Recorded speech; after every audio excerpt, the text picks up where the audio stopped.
மாணவ செல்வங்கள் அனைவருக்கும் வணக்கம்.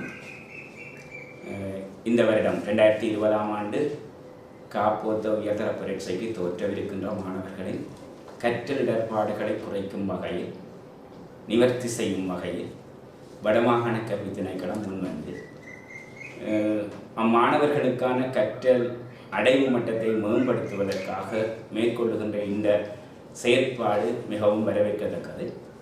அந்த செயற்பாட்டின் அடிப்படையில் உயர்தர வகுப்பில் வரலாற்று பாடத்தை கற்கின்ற மாணவர்களில், குறிப்பாக ஐரோப்பிய வரலாற்றை எடுக்கின்ற மாணவர்களுக்கான இந்த செயலமர்வு நடத்தப்பட உள்ளது. அதையிட்டு என்னையும் இங்கே வளவாளராக சேர்த்து கொண்டதற்காக முதலில் மாகாண கல்வி திணைக்களத்தினருக்கு நன்றியை தெரிவித்துக் கொண்டு, எனது பெயர் கந்தையா ஜெயக்குமார். நான் கொடிதாம் திருநாவுக்கரசு மத்திய கல்லூரியில் உயர்தர வகுப்புக்கான வரலாற்று பாட ஆசிரியராக கற்பித்துக் கொண்டிருக்கின்றேன். இப்போது கல்வி பொதுத்தராதர உயர்தர மாணவர்களுக்கான ஐரோப்பிய வரலாறு பத்திரம் 1 மற்றும் 2க்கான விளக்கங்களை உங்களுக்கு முன்வைக்க இருக்கின்றேன். அந்த வகையிலே ஐரோப்பிய வரலாறு பாடத்திட்டத்தை எடுக்கின்ற மாணவர்களுக்காக 2018ஆம் ஆண்டு புதிய பாடத்திட்டத்திற்கு அமைவாக சில மாற்றங்கள் செய்யப்பட்டிருக்கின்றது. அந்த மாற்றத்தின் அடிப்படையில் இந்த பத்திரம் உங்களுக்கு கையில் கிடைக்கும். அந்த பத்திரத்திற்கு அமைவாக அவற்றுக்கான விளக்கங்களை நான் உங்களுடன் நான் கதைப்பதன் மூலமாக அந்த விளக்கத்தை நீங்கள் பெற்றுக்கொள்ளலாம் என்று நினைக்கின்றேன். முதலிலே இந்த பாடம் சம்பந்தமான விடயங்கள், அதாவது ஐரோப்பிய வரலாறு பத்திரம் 1க்கான வினாப்பத்திரம் 1க்கான மாற்று விடைகள், 5 மாற்று விடைகள் தரப்படும். ஒட்டுமொத்தமாக 40 வினாக்கள். இந்த 40 வினாக்களுக்குமாக உங்களுக்கு வழங்கப்படுகின்ற புள்ளி 40 புள்ளிகள் வழங்கப்படும். அதில் உள்ள விளக்கங்களை அந்த 1 தொடக்கம் 10 வரையான, அங்கால 11 தொடக்கம் 15 வரையான, 16 தொடக்கம் 20 வரையாக, இவ்வாறாக 7 வகைப்பாட்டுக்குள்ள உங்களுக்கு 40 கேள்விகள், பல்வேறு வினாக்கள் 5 மாற்று விடைகளை கொண்டதாக, ஒவ்வொரு வினாவும் 5 மாற்று விடைகளை கொண்டதாக இருக்கும். முதலில் நாங்கள் வினாக்களை தெரிவு செய்வதற்கு முன்னர் அல்லது வினாக்களை வாசிப்பதற்கு முன்னர் அந்த வினாக்களுக்காக வழங்கப்பட்டிருக்கின்ற அறிவுறுத்தல்களை மிகவும் பின்பற்றுவது மிக அவசியமானது. என்ன காரணம் என்றால், அந்த வினாக்களுக்கான அறிவுறுத்தலை பின்பற்றி முதலாம் பகுதியை நீங்கள் மிக திறம்பட அந்த கேள்வியை நன்கு வாசித்து செய்து நல்லொரு புள்ளியை பெற்றுக்கொண்டால் மாத்திரமே 2ஆம் பகுதிக்கும் நல்ல பெறுபேற்றை பெற்று உயர்தரத்தில் நல்ல ஏத்தரமோ அல்லது வீத்தர சித்தியை பெறுவதற்கு இது பகுதி 1 மிக பயனுடையதாக இருக்கும். எனவே பகுதி 1க்கான வினாக்களுக்கு எப்படி விடையளிப்பது, அவற்றுடன் தொடர்பான வினாக்கள் எவ்வாறாக அமையப் போகின்றது என்பது தொடர்பாக உங்களுடன் மிக கூடுதலான விடயங்களை நான் இப்போது கலந்துரையாட உள்ளேன். ஐரோப்பிய வரலாறு பத்திரம் 1க்கான விடையை நாங்கள் விடையெழுதும் சமயத்தில் அதற்கான நல்லொரு பெறுபேற்றை பெறுவதற்கு, உயர்ந்த புள்ளியை பெறுவதற்கு எவ்வாறாக நாங்கள் அந்த விடையை அணுக வேண்டும் என்பது தொடர்பாக மேலதிக விளக்கங்களை பெறுவதற்கு வழங்குவதற்கு நான் வந்திருக்கிறேன். அந்த வகையில் நாங்கள் பார்த்தோம்னு சொன்னால், முதலிலே வினாக்களை வாசிப்பதற்கு முன்னர் அதற்கான அறிவுறுத்தல் வாசிப்பது மிக முக்கியம். அந்த வகையிலே 1 தொடக்கம் 10 வரையான வினாக்கள் ஒவ்வொன்றிலும் 5 பெயர்கள் வீதம் தரப்பட்டுள்ளன. அப்பெயர்களில் ஒன்று ஏதோ ஒரு காரணத்தினால் ஏனையவர்களுடன் பொருந்தாத அப்பெயரை இனங்கண்டு அதன் இலக்கத்தை அடைப்புக்குறியினுள் எழுதுகிறது. இது உங்களுக்கு தந்த அறிவுறுத்தலை மிக தெளிவாக வாசித்துவிட்டு நீங்கள் என்ன செய்யணும் என்று சொன்னால், ஒவ்வொரு வினாவிலும் உள்ள 5 மாற்று விடைகளையும் தெரிவு செய்து வாசித்து அதற்கான வித்தியாசம், அதில் 4 விடயங்களுக்கு ஏதோ ஒரு தொடர்பு இருக்க போது, ஒரு விடயத்துக்கு அந்த சொல்ற வேறு 4 விடயங்களோட தொடர்பு இல்லாமல் இருக்க போது, அந்த விடயத்தை சரியாக நாங்கள் அடையாளப்படுத்துவோமாக இருந்தால் அந்த வினாவுக்கான விடை உங்களுக்கு சரியாக அமையும். ஆகவே முதலாவது வினாவை பார்ப்போமானால், முதலாவதுல பாருங்க 5 மாற்று விடை இருக்குது. 1 மர்மரா, அசோ, ஈஜியன், கெஸ்பியன், பசிபிக் என்று அது. மர்மரா ஒரு உள்நாட்டு கடல். உள்நாட்டு கடல். அசோக் ஒரு உள்நாட்டு கடல். ஈஜியன் ஒரு உள்நாட்டு கடல். கஸ்பியன் ஒரு உள்நாட்டு கடல். பசிபிக் ஒரு சமுத்திரம். ஆகவே எங்களுக்கு இதுல விஷயம் விளங்கிட்டது. ஏனைய 4 ஐரோப்பாவில் உள்ள உள்நாட்டு கடல்கள், பசிபிக் ஒரு சமுத்திரம். ஆகவே முதலாவது வினாவுக்கு வழங்கப்பட்டுள்ள இலக்கம், சரியான விடை இலக்கம் 5. ஆகவே இந்த 5ஐ நீங்கள் அடைப்புக்குறிக்குள்ள எழுத வேண்டும். முதல் நீங்கள் பென்சில் எடுத்து இந்த சரியான விஷயங்கள் எழுதி கொள்ளலாம், அல்லது பேனையால கூட நீங்கள் எழுதி பார்க்கலாம், பிரச்சனை இல்லை. அங்கே அவர்கள் விடையை உங்களுக்கு பார்த்துட்டு அந்த அடைப்புக்குறிக்குள்ள சரியான விடை இலக்கம் எழுதியிருக்கிறீர்களான்னு தான் பார்க்குறீங்க. ஆகவே நீங்கள் பேனையால் எழுதுறத கூடாது அல்லது எழுதக்கூடாது நினைக்க தேவையில்லை. சால்வை நீங்கள் சோட்டா எழுதி பார்த்துட்டு போட்டாலும் சரி. 2வது கேள்வியை பாருங்க. தீப்ஸ், மெகரா, மர்மரா, கொரிந்த, இது கொரிந்த என்று வரணும், கொரிந்த, மிலேட்டஸ். தீப்ஸ் வந்து கிரேக்கத்தில் உள்ள 18 நகர அரசுகளில் ஒன்று, நகர அரசு. மெகரா ஒரு நகர அரசு. மர்மரா ஒரு கடல். கொரிந்த ஒரு நகர அரசு, கிரேக்க நகர அரசு. மிலேட்டஸ் ஒரு நகர அரசு. ஆகவே நகர அரசுகள் 4, மர்மரா ஒரு கடல். 2வது வினாவுக்கான விடை 3. 3வது வினாவை பாருங்க. தேடிஸ், பைதகரஸ், டிமோக்ரட்டிஸ். தேடிஸ், பைதகரஸ், டிமோக்ரட்டிஸ், டியோனிசஸ், ஆர்கிமிடிஸ் என்று தரப்பட்டிருக்குது. தேடிஸ் வந்து ஒரு கிரேக்க அறிஞர். பைதகரஸ் வந்து ஒரு கிரேக்க அறிஞர். அதே மாதிரி டிமோக்ரட்டிஸ் ஒரு கிரேக்க அறிஞர். டியோனிசஸ் என்று தரப்பட்டிருக்கு, அல்லது டியோனிசஸ், அது டயனிசஸ் என்று நாங்கள் பாவிக்கலாம். இது கிரேக்க தெய்வம். டயனிசஸ் வந்து கிரேக்க கிரேக்க நகர மக்களிடையே வடைவிடப்பட்ட மதுபானத்துக்கு அதிபதியான கடவுள் தான் டயனிசஸ். ஆர்கிமிடிஸ் அவரும் ஒரு கிரேக்க கணிதவியலாளர். பைதகரஸ் ஒரு கிரேக்க கணிதவியலாளர். தேலிஸ் ஒரு கிரேக்கத்தின் முக்கியமான ஒரு தத்துவ அறிஞர், கணிதவியலாளர் என்று சொல்லலாம். அதே மாதிரி டிமோக்ரட்டிஸ். எனவே கிரேக்க அறிஞர்கள் 4 பேர், கிரேக்க தெய்வம் 1. ஆகவே இதில் வழங்கப்பட்டிருக்கிற விடைகளின் அடிப்படையில் 3வதற்கான விடை 4.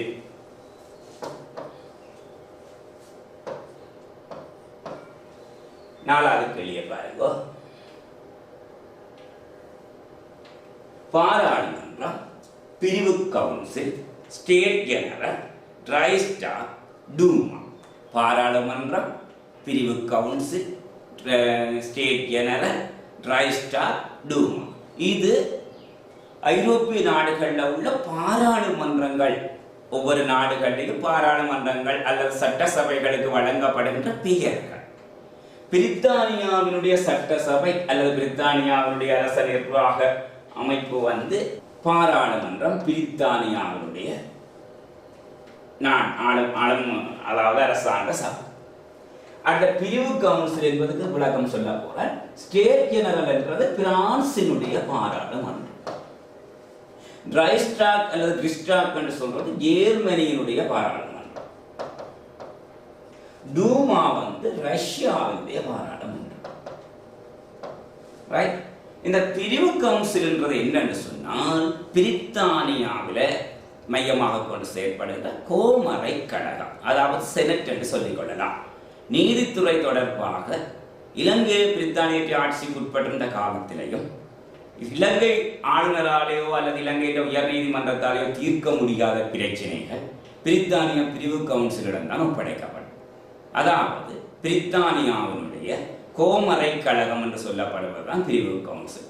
ஏனைய 4ம் ஒவ்வொரு நாட்டினுடைய ஆட்சி சபைகள் அல்லது சட்டமன்றங்கள் என்று சொல்லிக் கொள்ளலாம். பிரித்தானியாவுக்கு பாராளுமன்றம், பிரான்சுக்கு ஸ்டேட் ஜெனரல், ஜெர்மனியினுடைய ரைஸ்டாக், ரஷ்யாவினுடைய டூமா. சரி, அடுத்தது John Wycliffe John Hus, Martin Luther, Ignatius Loyola, John Calvin. இது என்ன சொல்லப்பட்டிருக்குன்னு சொன்னால், இதில் ஜோன் ஹஸ் வந்து முதலாவது ஜோன் வைக்லிஃப். ஜோன் வைக்லிஃப் வந்து ஒரு மத சீர்திருத்தவாதி.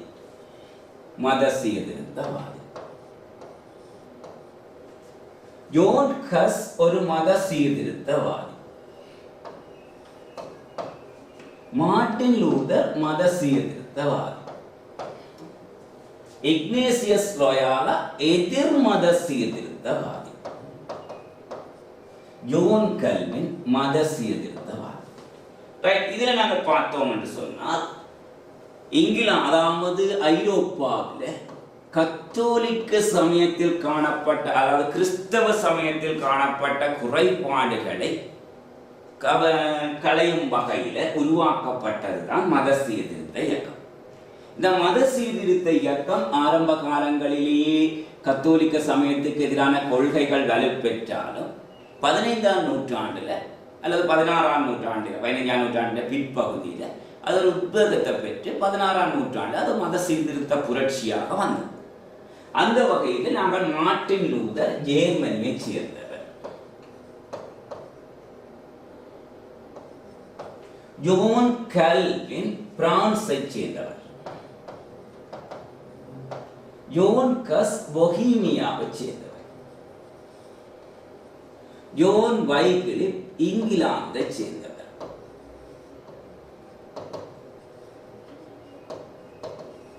இக்னேசியஸ் லோயாலா மத சீர்திருத்தவாதி அல்ல. இவைகளை இன்னும் நாங்கள் பார்த்தோம்னு சொன்னால், உல்ரிச் சுவிங்கிலி, டெசிடேரியஸ் இராஸ்மஸ், ஜோன் நாக்ஸ்,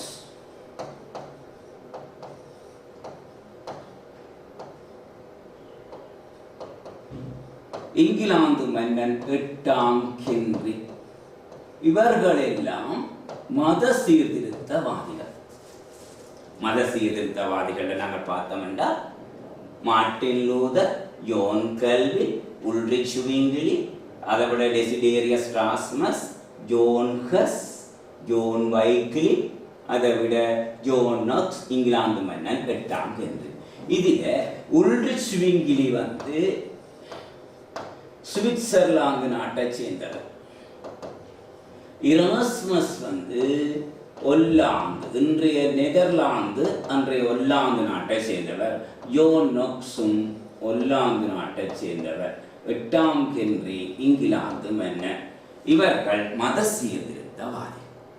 ஆனால் இக்னேசியஸ் லோயாலா 1534ஆம் ஆண்டு இந்த கத்தோலிக்க சமயம் அல்லது கிறிஸ்தவ சமயத்துக்கு எதிராக தோற்றம் பெற்ற புதிய சமய பிரிவான புரட்டஸ்தாந்து மத இயக்கத்தவர்கள் தான் இவர்கள். இந்த புரட்டஸ்தாந்து மத இயக்கத்தின் செயற்பாடுகளால ரோமன் கத்தோலிக்க சமயம் பாதிப்படையாமல் இருப்பதற்காக இக்னேசியஸ் லோயாலா என்பவரால் 1534 உருவாக்கப்பட்டதுதான் இயேசு சபை. இது எதிர்மத சீர்திருத்த அமைப்புகள். உங்களுக்கு தெரியும், எதிர்மத சீர்திருத்தத்தில் 4 அமைப்புகள் இருக்குது. ஒன்று இயேசு சபை, இரண்டாவது த்ரென் சம்மேளனம்,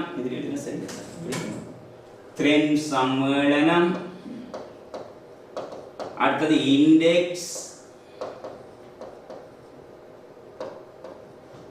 இன்குவிஷன். இவ்வாறான 4 அமைப்புகள்: இயேசு சபை, த்ரென் சம்மேளனம், இண்டெக்ஸ், இன்குவிஷன்.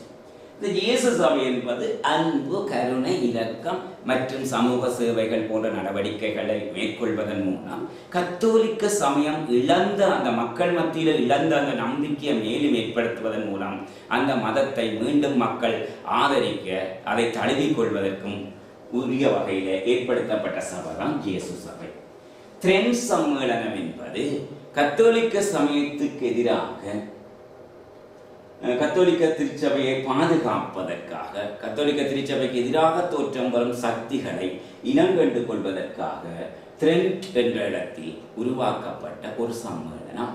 அடுத்த இண்டெக்ஸ் என்று சொல்லப்பட்டது கத்தோலிக்க திருச்சபைக்கு எதிராக தோற்றம் பெறுகின்ற நூல்கள், சஞ்சிகைகள் மற்றும் சீர்திருத்தவாதிகளின் அவைகளை கண்டு இனங்கண்டு அவற்றை தணிக்கை செய்வதற்காக உருவாக்கப்பட்டது. அடுத்தது இன்குவிஷன் என்பது சமய நீதிமன்றம். கத்தோலிக்க திருச்சபைக்கோ பாப்பரசருக்கோ கத்தோலிக்க சமய நடவடிக்கைகளுக்கோ எதிராக செயற்படுகிறவர்களை இனங்கண்டு அவர்களுக்கு தண்டனை வழங்குகின்ற ஒரு அமைப்பு தான் இன்குவிஷன். ஆகவே எதிர்மத சீர்திருத்த இயக்கத்தின் இயக்கத்தில் தான் இக்னேசியஸ் லோயாலா வருவார். ஆகவே வினா இலக்கம் 5ற்கான வழங்கப்படுகின்ற விடை இலக்கம் 4. வினா இலக்கம் 6. Hippocrates, Paracelsus, Michael Servetus, Thomas More, William Harvey. Hippocrates கிரேக்க அறிஞர். அவர் ஒரு மேலத்தேச மருத்துவத்தின் தந்தை என்று சொல்லி போற்றப்படுகின்றார். இன்றைக்கு கூட மருத்துவத்துறையில் கல்வி கற்று மருத்துவர்களாக பதவி பிரமாணம் செய்கிறவர்கள் ஹிப்போக்ரட்டிஸனுடைய வாசகங்களைத்தான் அவர்கள் தங்களுடைய சத்திய பிரமாண உரையாக, மருத்துவம் ஒரு உயிர் காக்கின்ற தொழில், அது சத்திய பிரமாணத்தின் அடிப்படையில் தான் அவர்கள் அந்த தொழிலை மேற்கொள்கின்றார்கள். எனவே ஹிப்போக்ரட்டிஸனுடைய வாசகங்களைத்தான் அவர்கள் சத்திய பிரமாண உரையாக எடுத்துக்கொள்கிறார்கள். ஆகவே மேலத்தேச மருத்துவத்தின் தந்தையென போற்றப்படுபவர் ஹிப்போக்ரட்டிஸ். அதே மாதிரி பெரசல்ஸ் இவர் சுவிட்சர்லாந்து நாட்டை சேர்ந்தவர். இவர் மறுமலர்ச்சி காலத்தில் முதல்ல மருத்துவத்துறை சார்ந்து ஆராய்ந்தவர். பெரசல்ஸ் இவர் சுவிட்சர்லாந்து நாட்டை சேர்ந்தவர். மைக்கேல் சர்வேடஸ் ஸ்பானியாவை சேர்ந்தவர். அப்ப மருத்துவம் அதாவது மறுமலர்ச்சிக்கான மருத்துவம் தொடர்பாக ஆராய்ந்து நோய் ஏற்படுவதற்கான காரணங்கள், அவற்றை குணப்படுத்தும் வழிமுறைகள் எல்லாம் ஒவ்வொரு பிரதேசங்களுக்குமாக சென்று அந்தந்த பிரதேசத்தின் தன்மைகளுக்கு ஏற்ற மாதிரி நோய்கள் பற்றி ஆராய்ந்து அவற்றை எப்படி குணப்படுத்தலாம் என்றெல்லாம் ஆராய்ந்து அறிக்கைகள் மூலம், நூல்கள் மூலம் தன்னுடைய கருத்துக்களை தெரிவித்தவர் இந்த பெரசல்ஸ். இவர் நவீன சத்திர சிகிச்சை முறை பற்றியும் முதல்ல தெரிவித்திருக்கிறார். ஆகவே மறுமலர்ச்சிக்கான மருத்துவத்துறையில் பெரசல்ஸ் மிக முக்கியமானவர். அதே மாதிரி மனிதனுடைய குருதிச்சீட்டோடம் பற்றி முதல்ல சொன்னவர் மைக்கேல் சர்வேடஸ். அடுத்ததாக மனிதனுடைய குருதிச்சீட்டோடம் பற்றி இன்றைக்கு இருக்கிற மாதிரி மிக விரிவாக ஆராய்ந்தவர் இங்கிலாந்து நாட்டை சேர்ந்த வில்லியம் கார்வே. ஆகவே இந்த 4 பேரும், ஹிப்போக்ரட்டிஸ் ஒரு மருத்துவர், பெரசல்ஸ் ஒரு மருத்துவர், மைக்கேல் சர்வேடஸ் ஒரு மருத்துவர், இங்கிலாந்தினுடைய வில்லியம் கார்வே ஒரு மருத்துவர். ஆகவே 4 பேரும் மருத்துவர்கள். தாமஸ் மூர் மறுமலர்ச்சி கால ஒரு எழுத்தாளர். தாமஸ் மூர் அவர் எழுதின நூல் யூடோபியா, கனவுலகம் சொல்றது. இந்த யூடோபியா என்ற இந்த நூலை எழுதிய தாமஸ் மூர் இங்கிலாந்து நாட்டை சேர்ந்தவர். எலிசபெத் மகாராணியினுடைய ஆதரவோட நூல்கள் பற்றி எழுதியவர். அதில் மறுமலர்ச்சி காலத்தில் இங்கிலாந்தில் வாழ்ந்த எழுத்தாளர்கள் ஒரு முக்கியமானவர் தாமஸ் மூர். 7வது வினாவை பார்ப்போம்டா. தேவ்ப்ளோஸ், எஸ்டேகியர், மாயர், இன்காவர், கூனர் என்று 5 விடைகள் தரப்பட்டது. 5 மாற்று விடைகள் தரப்பட்டது. வடமேல் அதாவது ஐரோப்பியர் அமெரிக்காவுக்கு செல்வதற்கு முன்னர் அமெரிக்காவில் வாழ்ந்த பூர்வீக குடிகள் 6 பூர்வீக குடிகள் பற்றி சொல்லப்பட்டது. 1 இன்கா, மாயா, அஸ்டெக், அதை விட ஹோப்பேஸ், இராக்கோயில்,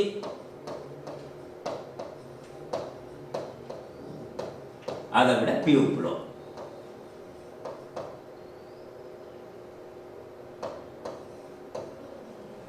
இவர்கள் பனாமா நீரிணைக்கு தெற்கால் அதாவது தென்னின் அமெரிக்க பிரதேசங்களிலையும் இவர்கள் வட அமெரிக்கா பிரதேசங்களிலும் ஆதிக்கம் செலுத்திய பூர்வீக குடிகள். ஆகவே இந்த அமெரிக்காவிலே ஆதிக்கம் செலுத்திய பூர்வீக குடிகள் 6லையும் பியூப்ளோஸ் வரும், அஸ்டேக்கியர் வருவினம், மாயர்கள் வருவார்கள், இன்கா இனம் வரும். ஆகவே கூனர் அவர்கள் அமெரிக்காவின் பூர்வீக குடிகள் அல்ல. கூனர் என்றது அவர்கள் மத்திய ஆசிய அல்லது கிட்டத்தட்ட மேற்காசிய பிரதேசத்தை சேர்ந்தவர்கள் தான் கூனர். ஆகவே வினா இலக்கம் 7க்கான விடை 5. எட்டாவது வினா தியூடர், ஸ்டுவர்ட், ஆரஞ்ச், ஹனோவர், வின்சர். தியூடர் ஒரு அரச வம்சம், ஸ்டுவர்ட் ஒரு அரச வம்சம், ஆரஞ்ச் ஒரு அரச வம்சம், ஹனோவர் ஒரு அரச வம்சம், வின்சர் ஒரு அரச வம்சம். இதுக்குள்ள 4 அரச வம்சங்கள் இங்கிலாந்தில் ஆட்சி செய்த அரச வம்சங்களாக இருக்கு. அடுத்த 5வது இன்னொரு அரச வம்சம் இங்கிலாந்தில் ஆட்சி செய்யாத ஒரு அரச வம்சம். அதை கண்டுபிடிக்க வேணும். உங்களுக்கு தெரியும் தியூடர் இங்கிலாந்தின் அரச வம்சம், தியூடர் இங்கிலாந்தின் அரச வம்சம், ஸ்டுவர்ட் இங்கிலாந்தின் அரச வம்சம், ஆரஞ்ச் ஹொல்லாந்தின் அரச வம்சம், அடுத்தது ஹனோவர் இங்கிலாந்தின் அரச வம்சம், வின்சர் இங்கிலாந்தின் அரச வம்சம். ஆகவே இங்கிலாந்தின் அரச வம்சங்கள் 4 இருக்குது. ஒரு அரச வம்சம் இங்கிலாந்து அல்லாத ஹொல்லாந்தில் ஆட்சி செய்த அரச வம்சமாக இருக்கு. அதன்படி வினா இலக்கம் 8க்கான விடை 3. அடுத்த கேள்வி வெள்ளை மலை போர், நைல் நதி போர், ட்ரபல்கார் போர், அடுத்தது ஆஸ்ட்ரேலிட்ஸ் போர், வாட்டர்லூ போர் என்று சொல்லப்பட்டது. வெள்ளை மலை போர், வைக்கில் போர், இது 1620 நடந்தது. அடுத்தது நைல் நதி போர் 1797 சில இடங்களில் 99 97 நடந்தது. 3வது ட்ரபல்கார் போர் 1803 நடந்தது. 4வது ஆஸ்ட்ரேலிட்ஸ் போர் 1805 நடந்தது. அடுத்தது வாட்டர்லூ போர் 1815 நடந்தது. இந்த போர்களில 4 போர்கள், அதாவது நைல் நதி போர், ட்ரபல்கார் போர், ஆஸ்ட்ரேலிட்ஸ் போர், வாட்டர்லூ போர், இத 4ம் நெப்போலியன் மேற்கொண்ட போர். நெப்போலியன் கிட்டத்தட்ட 22 போர்களை மேற்கொண்டிருக்கிறார். அதில் 4 போர் இங்க தரப்படுது. நெப்போலியன் மேற்கொண்ட 22 போர்கள். வெள்ளைமலை போர் என்பது வைக்கில் போர். இது 30 ஆண்டு போரில 1620ஆம் ஆண்டு பொஹிமியா கட்டம், 1618 தொடக்கம் 20 வரை பொஹிமியா கட்டம் என்று சொல்லப்படுற 30 ஆண்டு போரின் முதல் கட்டத்தில் பொஹிமியா படைக்கும் பேரரசு படைக்கும் இடையில நடந்தது. இந்த போரில இதுதான் நெப்போலியன் ஈடுபடாத போர்கள் ஆரம்பம் 1620. ஏனைய போர்கள் 4ம், அதாவது நைல் நதி போர் பிரித்தானியருக்கும் பிரான்சி, அதாவது நெப்போலியன் படைக்கும் இடையில் நடந்தது 1797. அடுத்த ட்ரபல்கார் போர் 1803, அதுவும் பிரித்தானியாவின் நெல்சன் தலைமையிலான கடற்படை பிரான்சிய கடற்படையை தோல்வியடைய செய்து. அதே மாதிரி ஆஸ்ட்ரேலிட்ஸ் போர் 1805 ஆஸ்திரியாவுக்கும் நெப்போலியனுக்கும் இடையே நடக்குது. ஆஸ்திரியாவை தோற்கடிக்கும். அடுத்தது வாட்டர்லூ போர், கூட்டணி பேரரசு படைகளுக்கும் நெப்போலியனுடைய படைக்கும் இடையே நடந்த சண்டையில இதுதான் நெப்போலியன் மேற்கொண்ட இறுதி போர். இந்த போரில் தோல்வி அடைந்துதான் அவர் அரச பதவியை துறக்கின்றார். ஆகவே 9வது வினாவுக்கான விடை வெள்ளைமலை போர் 1. அடுத்த வினாவை பார்ப்போம். 10வது வினா தாலிட்ரோன், மெட்டர்னிக், காசில்ரே, கேனிங், சார் முதலாம் அலெக்சாண்டர். இவை யார் என்று சொன்னால் வியன்னா மாநாட்டின் பிரதிநிதிகள். வியன்னா மாநாட்டில் பங்கு கொண்ட பிரதிநிதிகளை பார்த்தோம் என்று சொன்னால் இதுல ட்ரெவிட்டன் வியன்னா மாநாட்டு பிரதிநிதி, ட்ரெவிலோன், மெட்டர்னிக், காசில்ரே, கேனிங், சார் முதலாம் அலெக்சாண்டர். அதுல ட்ரெவிலோன் வியன்னா மாநாட்டு பிரதிநிதி, மெட்டர்னிக் வியன்னா மாநாட்டு பிரதிநிதி, காசில்ரே வியன்னா மாநாட்டு பிரதிநிதி, சார் முதலாம் அலெக்சாண்டர் வியன்னா மாநாட்டு பிரதிநிதி. ஆனால் கேனிங் என்றவர் அந்த வகைப்பாடுகளில் அடங்க மாட்டார். இதை விட வியன்னா மாநாட்டில் பல கலந்து கொண்டவர்கள் 7 பேர். 1 மெட்டர்னிக், இவர் ஆஸ்திரியாவின் வெளிநாட்டு அமைச்சர். இவற்றை தலைமையில தான் இந்த வியன்னா மாநாடு நடத்தப்படும். அதாவது நெப்போலியன் தோற்கடிக்கப்பட்ட பிறகு ஐரோப்பாவில் மீண்டும் வலிச்சமநிலையை ஏற்படுத்த நெப்போலியனால சீரழிக்கப்பட்ட ஐரோப்பிய தேசப்படத்தை மீளவும் ஒரு ஒருமைப்படுத்தல். அதாவது நாங்கள் இந்த செகண்ட் பார்ட்ல அந்த கீழ் இருக்கிறபடி அதை வடிவா பார்ப்போம். அடுத்தது அது மட்டுமில்லாமல் பிரான்சிய புரட்சிக்கு முன்னிருந்த வகையில் ஐரோப்பா தேச எல்லையை நிர்ணயித்தார். போன்ற காரணங்களின் அடிப்படையில் போன்ற காரணங்களுக்கு விடை காணும் அடிப்படையில் உருவாக்கப்பட்ட இந்த வியன்னா மாநாட்டின் முதலாவது அது 7 பேர் கலந்து கொள்ளினோம். ஆஸ்திரியாவின் வெளிநாட்டு அமைச்சர் மெட்டர்னிக், ஆஸ்திரியாவினுடைய மன்னன் பிரான்சிஸ்,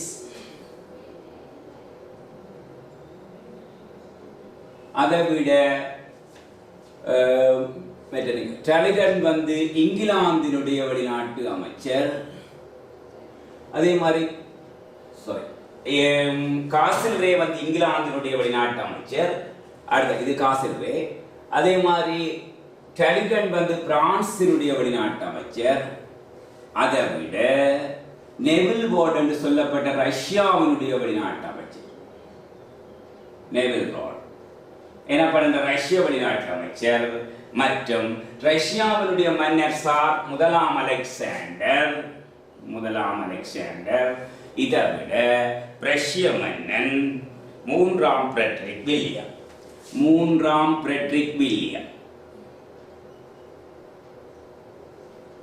இந்த 7 பேரும் தான் வியன்னா மாநாட்டின் பிரதிநிதி. இந்த வியன்னா மாநாட்டில் கலந்து கொண்டவர்கள் 4 பேர். கானிங் என்பவர் அந்த வகைப்பாட்டுகளை அடங்குவார். எனவே 10ஆவதுக்கான விடை 4. சரி பிள்ளைகள், ஓகே. முதல் 1 தொடக்கம் 10 வரையிலான வினாக்களுக்கு நாங்கள் என்ன மாதிரி விடையளிக்கிறது என்பது 5 மாற்று விடைகள் இருக்கும். அதில் ஒரு விட பொருத்தமில்லாமல் இருக்கும். அதற்கு விடையளிக்கிறது தொடர்பாக நாங்கள் பார்த்துட்டோம். இனி 11 தொடக்கம் 15 வரையான வினாக்கள் எப்படியானவை என்று சொன்னால், அது ஒரு சோடி, அதாவது 5 சோடி வினாக்கள் இருக்கும். அந்த 5 சோடியில ஒரு சோடி உள்ள வினா ஒன்றோடு ஒன்று தொடர்பு இல்லாமல் இருக்கும். ஏனைய 4க்கும் தொடர்பு இருக்கும் என்றால் சொல்லப்பட்டது. எனவே அதில் நாங்கள் பார்த்தோம் என்று சொன்னால், வினாவுக்கான அறிவுறுத்தலை பார்த்தோம் என்றால் 11 தொடக்கம் 15 வரையான வினாக்கள் ஒவ்வொன்றிலும் 5 சோடி பெயர்கள் தரப்பட்டுள்ளன. அவற்றுள் ஒரு சோடியில் உள்ள பெயர்கள் ஒன்றுடன் ஒன்று பொருந்தாத அச்சோடியை இனங்கண்டு அதன் இலக்கத்தை அடைப்புக்குறியினுள் எழுதுக என்று தரப்பட்டது. முதலாவது பார்த்தோம் என்று சொன்னால், பழமை பேணும் வாதம் எட்மண்ட் பெர்க். இரண்டாவது தாராண்மை வாதம் மெட்டர்னிக் தாராண்மை வாதத்துக்கு வராது. அவரும் ஒரு பழமைவாதிதான். அவர் எப்படியானவர் என்று சொன்னால், தேசியவாதம் தாராண்மைவாதம் போன்றவற்றுக்கு எதிரான ஒரு பிற்போக்குவாதம். 18ஆம் 19ஆம் நூற்றாண்டுகளில் ஐரோப்பாவில் தோற்றம் பெற்ற 2 பிரதான அரசியல் எண்ணக்கருக்கள், ஒன்று தேசியவாதம், இன்னொன்று தாராண்மைவாதம், நேஷனலிசம் மற்றும் லிபரலிசம். பழமை பேணும் வாதம் எட்மண்ட் பெர்க் சரியான விடை. தாராண்மைவாதம் மெட்டர்னிக், அது பிழை. பயனுடைவாதம் ஜெரமி பெந்தம், அது சரி. 4வது பொது உடைமைவாதம் கார்ல் மார்க்ஸ். 5வது பாசிசம் முசோலினி. இதில் தரப்பட்டிருக்கிறது ஒன்று பொருத்தமில்லை. இப்போ பழமை பேணும் வாதம் எட்மண்ட் பெர்க் சரி, தாராண்மை வாதம் மெட்டர்னிக் என்பது பிழை. கிபி 18ஆம் 19ஆம் நூற்றாண்டில் ஐரோப்பிய அரசியலில் 2 அரசியல் சிந்தனைகள் தோற்றம் பெற்றன. ஒன்று தேசியவாதம், இன்னொன்று தாராண்மைவாதம். தேசியவாதம் என்பது ஒரு குறிப்பிட்ட ஒரு நாடு தன்னுடைய அந்த தேசத்துக்குள்ள சுதந்திரமாக செயல்படுவது. ஆனால் அத்தகைய தேசியவாதம் மற்றும் தாராண்மைவாத சிந்தனைக்கு மெட்டர்னிக் இடம் கொடுக்கல. எங்களுக்கு தெரியும், ஐரோப்பாவில் இத்தாலி என்பது ஒரு புவியியல் பிரதேசமையோடைய அது ஒரு நாடு அல்ல என்று மெட்டர்னிக் சொல்லியிருக்கிறார். அதில் இருந்து அவர் தேசியவாதத்துக்கோ தாராண்மைவாதத்துக்கோ அவர் ஆதரவளித்தவராக இல்லை. இவர் ஒரு பிற்போக்கு அரசியல்வாதி. ஆகவே பழமை பேணும் கொள்கை உடையவர். ஆகவே பிற்போக்குவாதம் அல்லது பழமைவாதம் தான் மெட்டனிக்கும் பொருந்தும். அடுத்த பயனுடையவாதம் உங்களுக்கு தெரியும், ஜெரமி பென்டம். அடுத்தது பொதுவுடைமைவாதம் கார்ல் மார்க்ஸ், அதுவும் சரி. பாசிசம் முசோலினி. அதே மாதிரி அதே சமகாலத்தில் நாசிசம் என்ற ஒரு அரசியல் சிந்தனை அடால்ஃப் ஹிட்லரான ஜெர்மனியை மையமாக கொண்டு எழுச்சி அடைந்தது. அதாவது முதலாம் உலக போருக்கு பிறகு ஐரோப்பாவில் எழுச்சி பெற்ற 2 பெரும் சர்வாதிகாரத்தன்மை கொண்ட அரசியல் சிந்தனைகள் தான், ஒன்று நாசிசவாதம், இன்னொன்று பாசிசவாதம். இப்போ பாசிசவாத அரசியல் சிந்தனை முசோலினி. அப்போ அது சரியான விடை.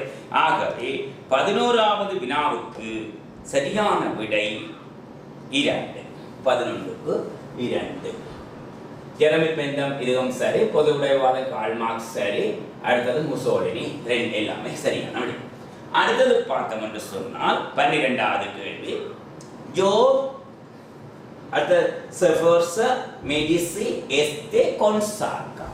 இது என்ன விடயங்கள் என்று சொன்னால், மறுமலர்ச்சி காலத்தில் இத்தாலியில நகரங்கள் தோற்றம் பெற்றிருந்தது.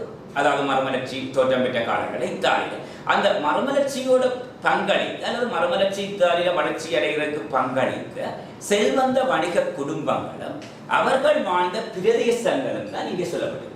ஜெனோவா, இதில் ஜெனேவான்னு இடது, ஜெனோவாவில் வந்து யோர்க் வம்சமும், செவர்ஸா வந்து மிலானும், அடுத்த மெடிசி அரச குடும்பம் வந்து புளோரன்ஸிலையும், எஸ்தே அரச குடும்பம் பெராராவிலையும், கொர்சாக்கா அரச குடும்பம் மந்துவாவிலும் இருந்ததாக சொல்லப்படுகிறது. இதில் யோக் அரச வம்சம், அதாவது யோகின்ற பிரபுக்கள் குடும்பம் ஜெனோவிலாவில் வாழ்ந்ததுக்கான இல்லை, இவர்கள் வாழ்ந்த பிரதேசம் யோக்ஷயர் என்று சொல்லப்படுகிறது.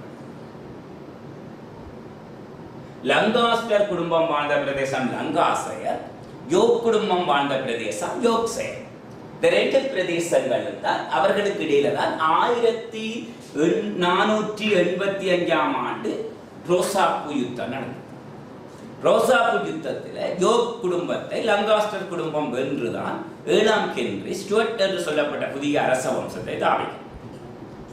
7ஆம் ஹென்ரியினுடைய மகன் தான் 8ஆம் ஹென்றி. 8ஆம் ஹென்ரியின் மகள் தான், 8ஆம் ஹென்ரிக்கும் ஆன்போலினுக்கும் பிறந்த மகள் தான் 1ஆம் எலிசபெத் மகா. ஆகவே இவர்கள் அரச குடும்பம், அதாவது ஸ்டுவர்ட் அரச குடும்பத்தை சேர்ந்தவர்கள், அதாவது லங்காஸ்டர் குடும்பத்தை சேர்ந்தவர்கள். லங்காஸ்டர் குடும்பத்தோட ரோசாப்பு யுத்தத்தில் ஈடுபட்ட ஒரு பிரபுக்கள் வம்சம் தான் யோக் அரச வம்சம் அல்லது பிரபுக்கள் வம்சம். மற்றது எல்லாமே சரியானது. இதை விட இன்னொன்று ட்ரோலின்ஸ் என்ற ஒரு பிரபு குடும்பம். ட்ரோலின்ஸ் இது உங்களுக்கு தேவைப்படும். பாரிஸை மையமாக கொண்டு எழுச்சியர்கள். ட்ரோலின்ஸ் பாரிஸ். அவ செர்வர்ஸா மிலான்ல, மெடிசி வந்து புளோரன்ஸ்ல, எஸ்தே குடும்பம் பெரேராவில், கொன்சாகா குடும்பம் மந்துவாவில், ட்ரோலின்ஸ் பிரபு குடும்பம் பாரிஸை மையமாக கொண்டு எழுச்சி அடைந்திருக்கிறார்கள். ஆகவே 12வது வினாவுக்கு விடை 1. அடுத்து 13வது கேள்வி, 100ஆண்டு போர் இங்கிலாந்து பிரான்ஸ், 7ஆண்டு போர் இங்கிலாந்து பிரான்ஸ், ரோசா போர் இங்கிலாந்து பிரான்ஸ், நைல் நதி போர் இங்கிலாந்து பிரான்ஸ், ட்ரபல்கர் போர் இங்கிலாந்து பிரான்ஸ். இதில் இங்கிலாந்துக்கும் பிரான்ஸுக்கும் இடையில் நடைபெற்ற போர்களில் ஒன்று பொருந்தாது. இது ஏற்கனவே நாங்கள் பார்த்த விஷயம். ரோசாப்பு யுத்தம் வந்து ஒரு உள்நாட்டு போர். அதாவது இங்கிலாந்தின் உள்நாட்டில் இருந்த 2 பிராந்திய அரச குடும்பங்களான லங்காஸ்டர் வம்சத்துக்கும் யோர்க் அரச வம்சத்துக்கும் இடையிலான போர். இது எப்ப நடந்தது சொன்னால் 1485ஆம் ஆண்டு நடந்தது ரோசாப்பு யுத்தம். இந்த ரோசாப்பு யுத்தத்துக்கு பிறகுதான் இங்கிலாந்து ஒரு தேசிய அரசாக எழுச்சி அடைந்தது. பிராந்திய அரசுகள் எல்லாம் முறியடிக்கப்பட்டு ஸ்டுவர்ட் என்ற ஒரு புதிய அரச வம்சத்தின் கீழ் லங்காஸ்டர் வம்சமும் யோக் வம்சமும் இணைந்து திருமண உறவின் மூலம் இணைந்து அங்கே வந்து ஒரு தேசிய அரசு எழுச்சி அடைந்து 1485ஆம் ஆண்டு இங்கிலாந்து தேசிய அரசாக எழுச்சி அடைந்தது. ஏனைய 4மே இங்கிலாந்துக்கும் பிரான்சுக்கும் இடையிலான ஆதிக்க போர்களாக இருந்தது. ஆனால் ரோசாப்பு யுத்தம், அதாவது லங்காஸ்டர் குடும்பம் சிவப்பு ரோசாப்பூவையும் யோக் வம்சம் வெள்ளை ரோசாப்பூவையும் சூழிக்கொண்டு போரில் ஈடுபட்டதான இது ரோசாப்பு யுத்தம் என்று அழைக்கப்படும். இந்த ரோசாப்பு யுத்தத்தில் ஈடுபட்ட 2 பிரிவினரும் இங்கிலாந்துக்குள்ளே இருந்த 2 பிராந்திய அரசுகள், ஒன்று லங்காஸ்டர் குடும்பத்துக்கும் இன்னொன்று லங்காஸ்டர் குடும்பத்துக்கும் இன்னொன்று யோர்க் குடும்பத்துக்கும். லங்காஸ்டர் குடும்பம் வாழ்ந்த பிரதேசம் லங்காசயர், யோர்க் குடும்பம் வாழ்ந்த பிரதேசம் யோர்க்சயர். ஓகே, அடுத்த கேள்வி வினாயிலக்கம் 14. ஜோன் கே பறக்கும் தறி, ஜோன் கே பறக்கும் தறி, ஜேம்ஸ் கார்கிரிப்ஸ் கம்பளி நெசவு இயந்திரம், சாமுவேல் குரோம்டன் நூல் நூற்கும் இயந்திரம், ஜேம்ஸ் வாட் பாதுகாப்பு விளக்கு, ஜோர்ஜ் ஸ்டீவன்சன் புகையிலை இயந்திரம். 5 வினாக்கள் மாற்று விடைகள் தரப்பட்டது. ஜோன் கே பறக்கும் தறியோடம் அல்லது பறக்கும் நூனாளி.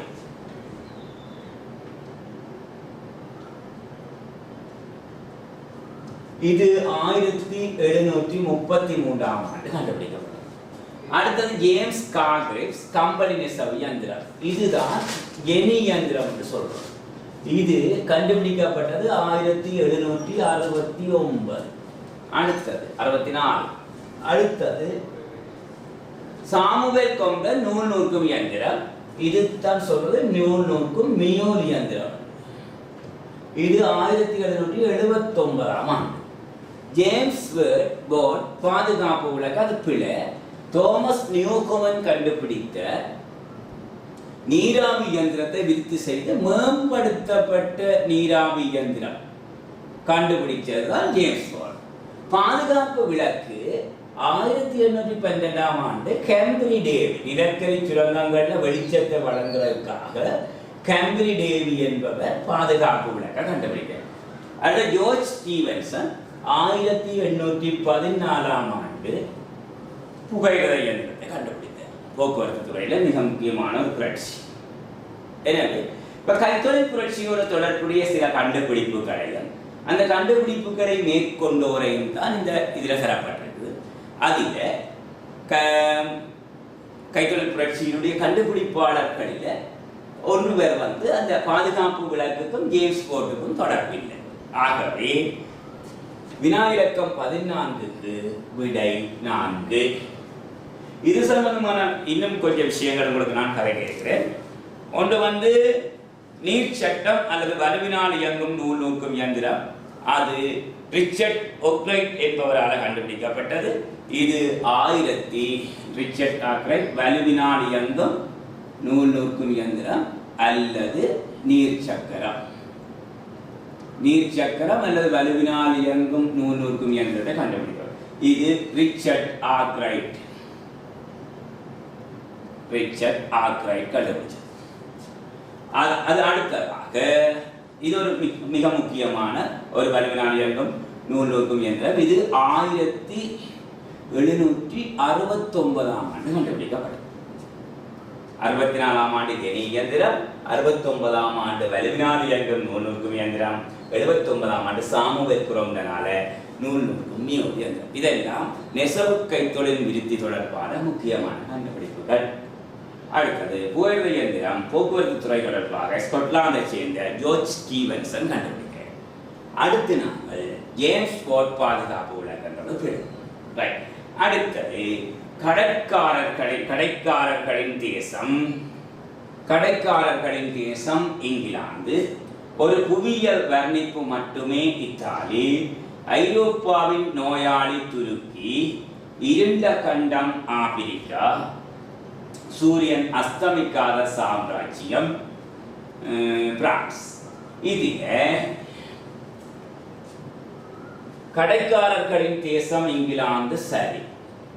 ஒரு புவியியல் வர்ணிப்பு மட்டுமே, அதாவது இத்தாலி என்பது ஒரு புவியியல் வர்ணிப்பு மட்டுமே என்று சொன்னவர் மெட்டலிக். ஆகவே அதுவும் சரி. ஐரோப்பாவின் நோயாளி துருக்கி அதுவும் சரி. இருண்ட கண்டம் ஆப்பிரிக்கா அதுவும் சரி. கடைக்காரர்களின் தேசம் என்பது பிரான்ஸ் என்பது பிழை. எது சரி என்று சொன்னால் இங்கிலாந்து தான். சூரியன் அஸ்தமிக்காத சாம்ராஜ்யம் பிரான்ஸ் என்பது பிழை. அது இங்கிலாந்து தான் சரி. ஏனென்று சொன்னால் இங்கிலாந்தினுடைய பரந்த பேரரசை வைத்துக்கொண்டு, பேரரசு தன்மையை வைத்துக் கொண்டு, இங்கிலாந்தின் கட்டுப்பாட்டுக்கு கீழே ஐரோப்பாவின் சில இங்கிலாந்து ஒரு ஐரோப்பிய நாடு, ஐரோப்பாவின் சில நாடுகள் இங்கிலாந்தில் கட்டுப்பாட்டுகளே இருந்தது. அமெரிக்க நாடுகள் இங்கிலாந்தில் கட்டுப்பாட்டுகளே இருந்தது. ஆப்பிரிக்க நாடுகள் இங்கிலாந்தில் கட்டுப்பாட்டுகளே இருந்தது. இலங்கை, இந்தியா உள்ளிட்ட ஆசிய நாடுகள் இங்கிலாந்தில் கட்டுப்பாட்டுகளே இருந்தது. பெரும்பாலான நாடுகள் இருந்தது. அதே மாதிரி ஆஸ்திரேலியாவும் பிரித்தானியாவின் கட்டுப்பாட்டுகளே இருந்தது. எல்லா நாடுகளுமே பிரித்தானிய பேரரசின் ஆதிக்கத்துக்கு உட்பட்டிருந்த பெரும்பாலான நாடுகள் இருந்ததால அதன் பரந்த விரிந்த தன்மையை கொண்டு அது சூரியன் அஸ்தமிக்காத சாம்ராஜ்யம் என்ற சிறப்பு பெயரால் அழைக்கப்பட்டது. ஐரோப்பிய வரலாற்றில் 16ஆம் நூற்றாண்டு ஸ்பானியா பரந்த பேரரசாகவும் வலிமை மிக்க ஒரு அரசாகவும் இருந்தது. அதுக்கு அடுத்ததாக 17ஆம் 18ஆம் நூற்றாண்டில் பிரான்ஸ் அந்த இடத்தை பெற்றுக்கொண்டது. 19ஆம் நூற்றாண்டில் அந்த இடம் இங்கிலாந்துக்கு வந்தது. இது 20ஆம் நூற்றாண்டின் நடுப்பகுதி வரை இங்கிலாந்தும் பிரான்சும் ஆதிக்க போட்டியில் ஈடுபட்டு கொண்டார். 20ஆம் நூற்றாண்டுக்கு பிறகு 20ஆம் நூற்றாண்டின் நடுப்பகுதிக்கு பிறகு அந்த உலகின் தலைமைத்துவம் ஐரோப்பிய, அதாவது பிரான்ஸ், இங்கிலாந்து போன்ற நாடுகளிலிருந்து நழுவி அது அமெரிக்காவிட்ட சென்றடைந்தது. அமெரிக்காவுக்கு போட்டியாக 2ஆம் உலகப் போருக்கு பிறகு அமெரிக்காவுக்கு போட்டியாக ரஷ்யா தன்னை வளர்த்து கொள்ளும். இப்போ ரஷ்யாவுக்கும் அமெரிக்காவுக்கும் இடையில ஒரு கெடுபிடி போர் 1990ஆம் ஆண்டு வரை இடம்பெற்றது. ஆனால் 1990ஆம் ஆண்டு சோவியத் ரஷ்யா அதனுடைய அரசியல் பலத்தை இழந்து 15 குடியரசாக உடைய அமெரிக்கா இன்றைக்கு உலக வல்லரசு என்ற அந்தஸ்தில் இன்று வரை இருக்கின்றது. இப்போ இதில் சூரியன் அஸ்தமிக்காத சாம்ராஜ்யம் இங்கிலாந்து என்பதுதான் சரி. ஆகவே 15வது வினாவுக்கான விடை 5. அடுத்தது பாருங்க, அறிவுறுத்தல். 14 தொடக்கம் 20 வரையான ஒவ்வொரு வினாவுக்கும் பெயர் அல்லது கூற்று, காலம் என்பன XY நிரல்களை தரப்பட்டுள்ளன. Y நிரலில் பெயர், கூற்று, காலம் என்பவை X நிரலில் தரப்பட்டுள்ளவர்களுடைய ஏதோ ஒரு வகையில் பொருந்தக்கூடியதாகும். எனினும் அவை தரப்பட்டுள்ள வகையில் பொருந்தக்கூடிய முறையில் இல்லை. Y நிரல் X நிரலிடம் பொருந்தக்கூடிய விதத்தில் ஒழுங்கமைக்கப்பட்டால் கீழே தரப்பட்டுள்ள சேர்மானங்கள் 5ல் 1 சரியானதாகும். சரியான சேர்மானத்தினை இனங்கண்டு அதன் இலக்கத்தை அடைப்பு புள்ளி கோட்டல். இந்த நிரல் கேள்வியை பொறுத்தமல்ல உங்களுக்கு மிக இலகுவானது. ஏனென்று சொன்னால் இந்த நிரல் கேள்வியில 1-2 விடயங்கள் தெரிந்தால் கூட நீங்கள் அதை எழுதக்கூடிய இருக்கும். தயவு செய்து இந்த நிரல் கேள்வி செய்யக்குள்ள நீங்கள் அம்புக்குறி போடாதீங்க. அம்புக்குறி போட்டீங்கன்னு சொன்னால் சில வேளை சரியா போட்டால் ஓகே, சில வேளை பிள்ளையா போட்டுட்டீங்கன்னு சொன்னால் அதை நீங்கள் திருத்தி கொண்டிருக்கிறது ஒரு நேரம் வீணா போயிடும். முதலாவது விஷயம். 2வது, வெட்டு திருத்தினீங்கன்னு சொன்னால் அந்த பேப்பர் அப்படியே நீங்கள் திருத்தத்துக்கு அனுப்பவும். நீங்கள் புள்ளடித்தாளில் அனுப்புறீங்க. இந்த பேப்பர் அப்படியே கட்டி அனுப்புறதால பேப்பரை நீங்கள் வெட்டி கொத்தி அனுப்புறதை விட தெளிவாக எழுதுகிற வேறு விஷயம். அதை நீங்கள் புள்ளியாக எழுதி போட்டீங்கன்னா பிரச்சனை. அதுக்காகத்தான் நீங்கள் அதனுடைய சரியான எழுத்துக்களை முன்னுக்கு பின் பைபிளில் உள்ள ஆங்கில எழுத்துக்களை எக்ஸ்னரோட கொண்டு வந்து போட்டுப்பாரு. சையோஸ், பொசிடன், அட்ரோடைட், அதினா, டயனிசஸ். சரியா? இதில் பாருங்க, சையஸ் என்பது வானத்தின் தேவதை. இது உங்களுக்கு தெரிந்தால் வானத்தின் தேவதை என்பதற்கு வழங்கப்பட்டுள்ள ஆங்கில எழுத்து சி. அப்ப பாருங்க, இந்த விடை சியில தான் தொடங்க போகுது. சி என்று தொடங்குறது ஒரே ஒரு விடை தான் தொடங்கும். ஆகவே நாங்கள் யோசிக்க தேவையில்லை. சரி, ஆகவே சி என்று ஒரு விடை தான் தொடங்குது. ஆகவே 2 சரி இருக்கா போட்டு பார்ப்போம். பொசிடன் அல்லது பொசைடன் என்பது சமுத்திர கடல். அட்ரோடைட் என்பது காமதேவதை, காதல் தேவதை அல்லது காமதேவதை அட்ரோடைட். ஆகவே ஏ. அதீனா என்பது அறிவு, ஞானம், கைவினை போன்றவற்றின் தேவதை. டயனிசஸ் என்பது மதுபானம். வைல்தான் இங்க மதுபானம், மதுபான தேவதை, மதுபான தேவதை. ஆகவே டி போட்டு பார்த்தீங்கன்னா இப்படி போட்டுட்டு திருப்பி நீங்க பார்த்தீங்கன்னா சி இ ஏ பிடி, சிஇஏ பிடி. ஆகவே வழங்கப்பட்டுள்ள விடை 2. 16வதுக்கு விடை 2. அடுத்து 17ஆம் கேள்வி. Protagoras, Socrates, Hippocrates, Aristotle, சிசரோ. இவை 6 ஆட்கள் என்பது எங்களுக்கு தெரியும். புரோட்டகோரஸ் ஒரு கிரேக்க அறிஞர், சோக்ரட்டிஸ் ஒரு கிரேக்க அறிஞர், ஹிப்போக்ரட்டிஸ் ஒரு கிரேக்க அறிஞர். அரிஸ்டோட்டில் ஒரு கிரேக்க அறிஞர். சிசரோ ஒரு ரோம அறிஞர். ரோம தத்துவஞானி. ஆனால் எங்களுக்கு வழங்கப்பட்டிருக்கிற வினா அது அல்ல. சொல்லப்பட்ட விஷயங்கள். புரோட்டோகோரஸ் என்ன சொல்றார் என்று சொன்னால், எல்லாவற்றுக்கும் மனிதனே அளவு பிரமாணம். எல்லாவற்றுக்கும் மனிதனே அளவு பிரமாணம். அதே மாதிரி இவர் முன்வைத்த வாதம் வந்து தனிமனித புரோட்டோகோரஸ். ஆகவே எல்லாவற்றுக்கும் மனிதனே அளவு பிரமாணம் என்றால் வழங்கப்பட்டுள்ள எழுத்து டி நாங்கள் முன்னுக்கு போடுவோம். எழுதினபடியா முன்னுக்கு போடுவோம். சோக்ரட்டிஸ் சீரிய பண்பே அறிவு அல்லது சால்வே அறிவு. சீரிய பண்பே சில இடங்களில் மாறும். சீரிய பண்பே அறிவு அல்லது சால்வே அறிவு. ஆகவே சி டிசி என்று எத்தனை விட வருதுன்னு பாருங்க. இங்கே டிசி, இங்கே டிஇ. ஆகவே விடை 1. ஆனால் நாங்கள் பார்த்துக்கொள்வோம். ஹிப்போக்ரட்டிஸ்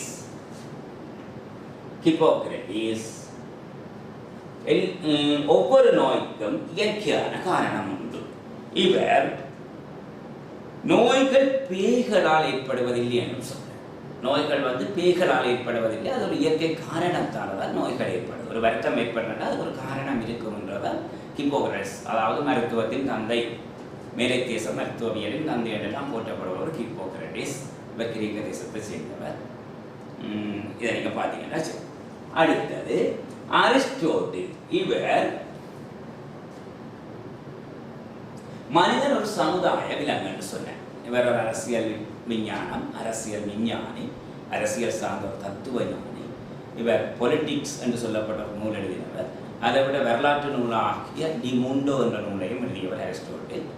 இவர் மிகச்சிறந்த தத்துவவியாளர், மிகச்சிறந்த சட்டமேத, மிகச்சிறந்த ஒரு அரசியலாளர், தத்துவ ஞானி என்னும் சரி.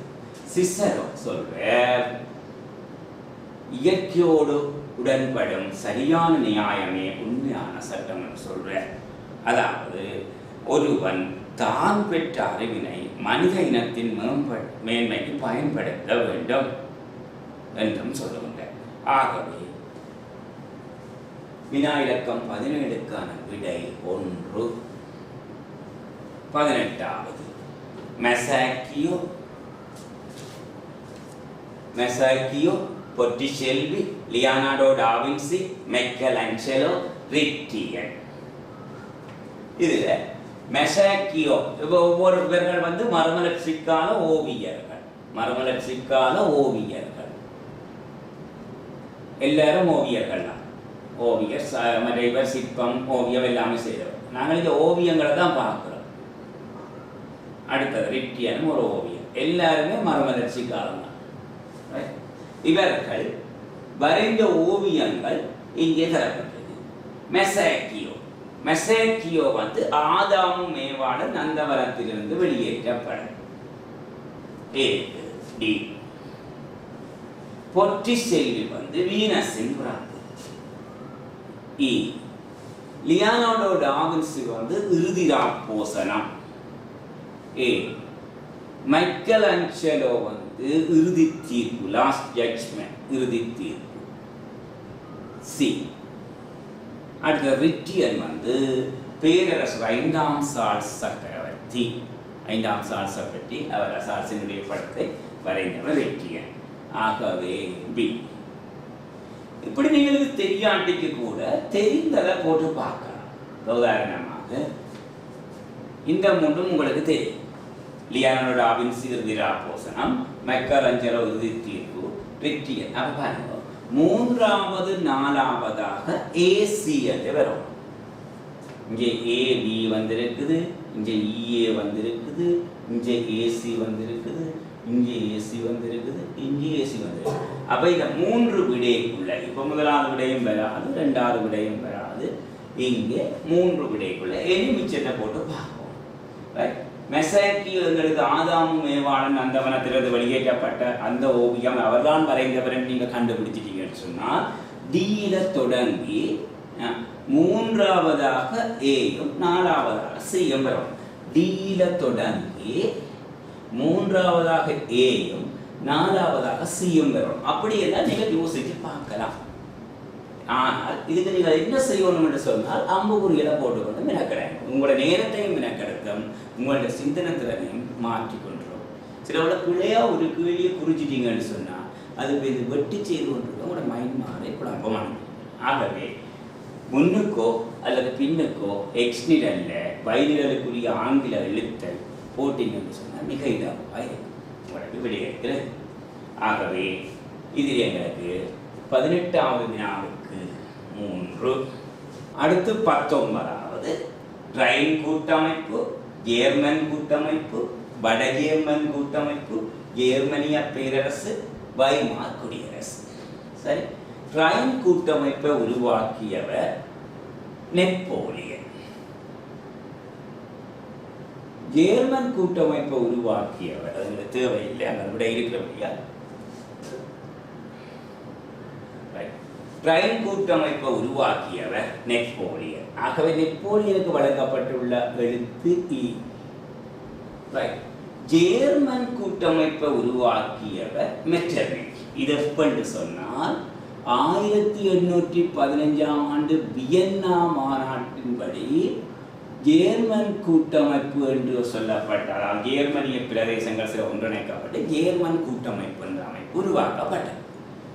அப்ப ஜேர்மன் கூட்டமைப்பு மெட்டர்னிக் டி, வட ஜேர்மன் கூட்டமைப்பு பிஸ்மார்க் ஏ, ஜேர்மனிய பேரரசு முதலாம் கைசர் வில்லியம். அதாவது ஜேர்மனி ஐக்கியம் 1871ஆம் ஆண்டு ஜேர்மனி ஐக்கியம் அடையக்குள்ள அதன் முதலாவது பேரரசர் முதலாம் கைசர் வில்லியம். அவருக்கு கீழே ஜேர்மனியினுடைய சான்சலராக இருந்தவர் தான் பிஸ்மார்க். இவர் 1871 இருந்து 1890 மட்டும் ஜேர்மனியினுடைய சான்சலர் பதவி வகித்தார். ஆனால் இவருக்கு பிறகு 1888 தொடக்கம் 1871 தொடக்கம் 1888 வரை முதலாம் கைசர் வில்லியம் பதவி வந்தார். முதலாம் கைசர் வில்லியத்துக்கு பிறகு ஆட்சிக்கு வந்தவர் தான் இரண்டாம் கைசர் வில்லியம். இவர் 1888 ஆட்சிக்கு வர அவர் பிஸ்மார்க்கோட ஒத்து போகின்ற கொள்கையை கொண்டிருக்கவில்லை. ஆகவே பிஸ்மார்க் 1890ஆம் ஆண்டு ஜேர்மனியுடைய சான்சலர் பதவியிலிருந்து நீங்குகின்றார். தானே அவரை ராஜினாமா செய்தார். அடுத்து ஜேர்மனிய பேரரசு முதலாம் கைசர் வில்லியம். வைமார் குடியரசு ஃப்ரெட்ரிக் ஈபெர்ட். வைமார் குடியரசினுடைய அதாவது முதலாம் உலகப் போர் முடிவடைந்த பிறகு வெற்றி பெற்ற நட்பு நாடுகள் முதலாம் உலகப் போருக்கான பிரதான சூத்திரதாரியாக ஜேர்மனியை இனங்கண்டு அல்லது ஜேர்மனி மீது குற்றம் சாட்டி ஜேர்மனியில சர்வாதிகார ஆட்சி முறை ஏற்படாமல் தடுப்பதற்காக அவர்கள் வெற்றி பெற்ற நட்பு நாடுகள் எல்லாருமே சேர்ந்து ஜேர்மனியில ஒரு ஜனநாயகத்தன்மை கொண்ட ஒரு கூட்டாட்சியை ஏற்படுத்துகிறார்கள். இதுதான் வைமார் கூட்டாட்சி. இந்த வைமார் கூட்டரசாங்கத்தின் முதலாவது தலைவராக இருந்தவர் ஃப்ரெட்ரிக் ஈபெர்ட்.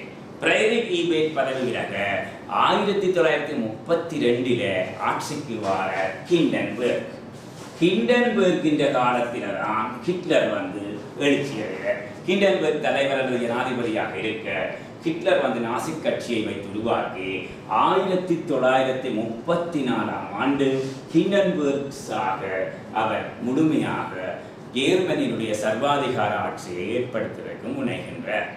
ஆகவே ஃப்ரெட்ரிக் ஈபெர்ட் என்பவர் அதாவது முதலாம் உலகப் போருக்கு பிறகு 1920 உருவாக்கப்பட்ட வைமார் கூட்டரசாங்கத்தின் முதலாவது தலைவர் ஃப்ரெட்ரிக் ஈபெர்ட். அதன்படி நாங்கள் பி. எனவே EDACB ஈல ஒரு விட தான் தொடங்குது. ஆகவே நாங்கள் யோசிக்கவே தேவையில்லை. 19வது வினாவுக்கு 5. சரி, அடுத்து 20வதுனா ஐக்கிய நாடுகள் சிறுவர் நிதியம், ஐக்கிய நாடுகள் கல்வி விஞ்ஞான கலாச்சார நிறுவனம், உலக வங்கி, உலக சுகாதார தாபனம், சர்வதேச அணுசக்தி நிறுவனம். அப்ப ஐக்கிய நாடுகள் சிறுவர் நிதியம், அதுதான் யுனிசெஃப். ஐக்கிய நாடுகள் கல்வி விஞ்ஞான கலாச்சார நிறுவனம் யுனெஸ்கோ. உலக வங்கி IDRB. அதே மாதிரி உலக சுகாதார ஸ்தாபனம், அடுத்தது சர்வதேச அணுசக்தி ஸ்தாபனம். அணுசக்தி நிறுவனம். இதுல பாருங்க, ஐக்கிய நாடுகள் கல்வி விஞ்ஞான கலாச்சார நிறுவனம் யுனெஸ்கோ. யுனெஸ்கோவினுடைய தலைமை அலுவலகம் பாரிஸ்ல இருக்கு. டி. ஐக்கிய நாடுகள் சிறுவர் நிதியம் நியூயார்க்ல இருக்கு. இ. இப்ப பாருங்க, ED என்ற எத்தனை விட தொடங்கு. ED 5வது விட மட்டும் ED. ஆகவே 5. நாங்க மிச்சத்தை பார்ப்போம். உலக வங்கி வாஷிங்டன் A. உலக சுகாதார ஸ்தாபனம் ஜெனீவாவில் இருக்கு. சி. சர்வதேச அணுசக்தி நிறுவனம் வியன்னாவில் இருக்கு. வியன்னா ஆஸ்திரியாவில் தலைநகரம் வியன்னாவில். ஆகவே விடை 5. 20 வினாக்கள் பார்த்திருக்கிறோம். 21 தொடக்கம் 25 வரையான வினாக்கள் ஒவ்வொரு வினாவிலும் ஒரு தலைப்பின் கீழ் 5 விடயங்கள் தரப்பட்டிருக்கும். அந்த 5 விடயங்களுக்குள்ள ஒன்று ஏதோ காரணத்தினால பொருந்தாமல் இருக்கு. பொருந்தாத அப்பெயரை இனங்கண்டு அல்லது அந்த விடயத்தை இனங்கண்டு அதன் இலக்கத்தை அடைப்பு புள்ளிக்கோட்டில் எழுதலாம். மறுமலர்ச்சியின் பிரதான இயல்புகள். முதலாவது விஷயம் கேள்வி. மறுமலர்ச்சியினுடைய பிரதான இயல்பு. இதில் நாங்கள் என்ன செய்வோம்னு சொன்னால் சரிபட போட்டுக்கொள்வோம். கிரேக்க ரோம செல்லுறை பண்பாடுகளின் வளர்ச்சி. கிரேக்க ரோம செல்லுறை பண்பாடுகளின் வளர்ச்சி சரி. இலக்கியம் கலைகள் என்பவற்றை உலகியல் சார்ந்த நோக்கு. அதாவது கிரேக்க ரோம நாகரிக காலம் மீண்டும் புத்துயிர் பெற்றதுதான் மறுமலர்ச்சி. ஆகவே இலக்கியங்கள் கலைகள் எல்லாம் உலகியல் சார்ந்ததாக, மத்திய காலம் முழுவதும் இறையியல் சார்ந்ததாக வளர்த்தெடுக்கப்பட்டது. இங்கே உலகியல் சார்ந்ததாக வளர்ந்தது. 3வது மானிடவாதம். எல்லாவற்றுக்கும் மனிதனே மேன்மையானவன் என்பதை எடுத்துக்காட்டி மானிடவாதம். அடுத்து மார்ட்டின் லூதரின் பேராதரவு. மறுமலர்ச்சி தோற்றம் பெற்ற போதுதான் மக்கள் மத்தியில் திருச்சபையை விமர்சிக்கிற எண்ணம் தோற்றம் பெற்றது. திருச்சபையை விமர்சிக்க கிடைக்கல. திருச்சபையிட்ட ஊழல்கள் குறைபாடுகளை களைய முற்பட்டுத்தான் மத சீர்திருத்தம் உருவானது. அப்ப மத சீர்திருத்தத்துக்குள்ள மார்ட்டின் லூதர் வந்தார். ஆகவே மறுமலர்ச்சிக்குள்ள மார்ட்டின் லூதர் வருவார். மறுமலர்ச்சி ஏற்பட்ட பிறகுதான் மத சீர்திருத்த பண்புகள் வந்தது. மறுமலர்ச்சி ஏற்படைக்க கல்வியில சுதந்திரம் அடைகின்றார்கள். கல்வி எல்லாருமே கல்வி கற்கிறதுக்கான வாய்ப்பு கிடைக்குது. திருச்சபையினுடைய ஊழல்கள் எல்லாம், அதாவது மத்திய காலம் முழுவதும் திருச்சபை தான் சரியான ஒரு அதிகாரம் கொண்ட அமைப்பாக இருந்தது. இந்த அதிகார முறைமைகள் எல்லாம் நீக்கப்பட்டு திருச்சபையினுடைய செல்வாக்கு குறைந்து கொண்டு போகும். திருச்சபையின் செல்வாக்கு அல்லது திருச்சபையினுடைய ஊழல்களை களையும் வகையில் தான் மார்ட்டின் லூதர் அங்கே செயல்படுகிறார். ஆகவே மார்ட்டின் லூதர்கிட்ட பேராதரவு வராது. அடுத்தது மறுமலர்ச்சி பண்பு இத்தாலியில தோன்றி ஏனைய நாடுகளுக்கும் வரவில்லை. ஆகவே 21க்கான விடை 4. 22 பாருங்க. 30 ஆண்டு போரின் பிரதான கட்டங்கள். முதலாவது பொஹீமியா 1618 தொடக்கம் 1620 மட்டும். இரண்டாவது ஜெர்மனி என்ற ஒரு கட்டம் இருக்கே இல்லை. ஜெர்மனியை மையமாக கொண்டுதான் தோன்றும். அடுத்த டென்மார்க் டேனியல் பருவம். இது 1625 1629. ஸ்வீடன் கட்டம் 1630 1635. பிரான்ஸ் 1635 1648. 48ஆம் ஆண்டு 30 ஆண்டு போர். லென்ஸ் என்ற போர்க்களத்திலே ஸ்பானிய படையை பிரான்ஸ் தோற்கடித்ததோட 30 ஆண்டு போர் முடிவுக்கு வருது. பிரான்ஸ் நிறைவடை 30 ஆண்டு போர்ல 4 கட்டம். முதலாவது பொஹீமிய பருவம், இரண்டாவது டேனிய பருவம் அல்லது டென்மார்க் பருவம், மூன்றாவது ஸ்வீடன் பருவம் அல்லது ஸ்வீடன் தலையீடு, நான்காவது பிரான்சினுடைய கட்டம் என்று சொல்லி பார்க்கிறோம். ஜேர்மன் கட்டம் என்ற ஒரு கட்டம் இல்லை. ஆகவே 22வது வினாவுக்கு விடை 2. 23வது வினாவுக்கு பாருங்கோ.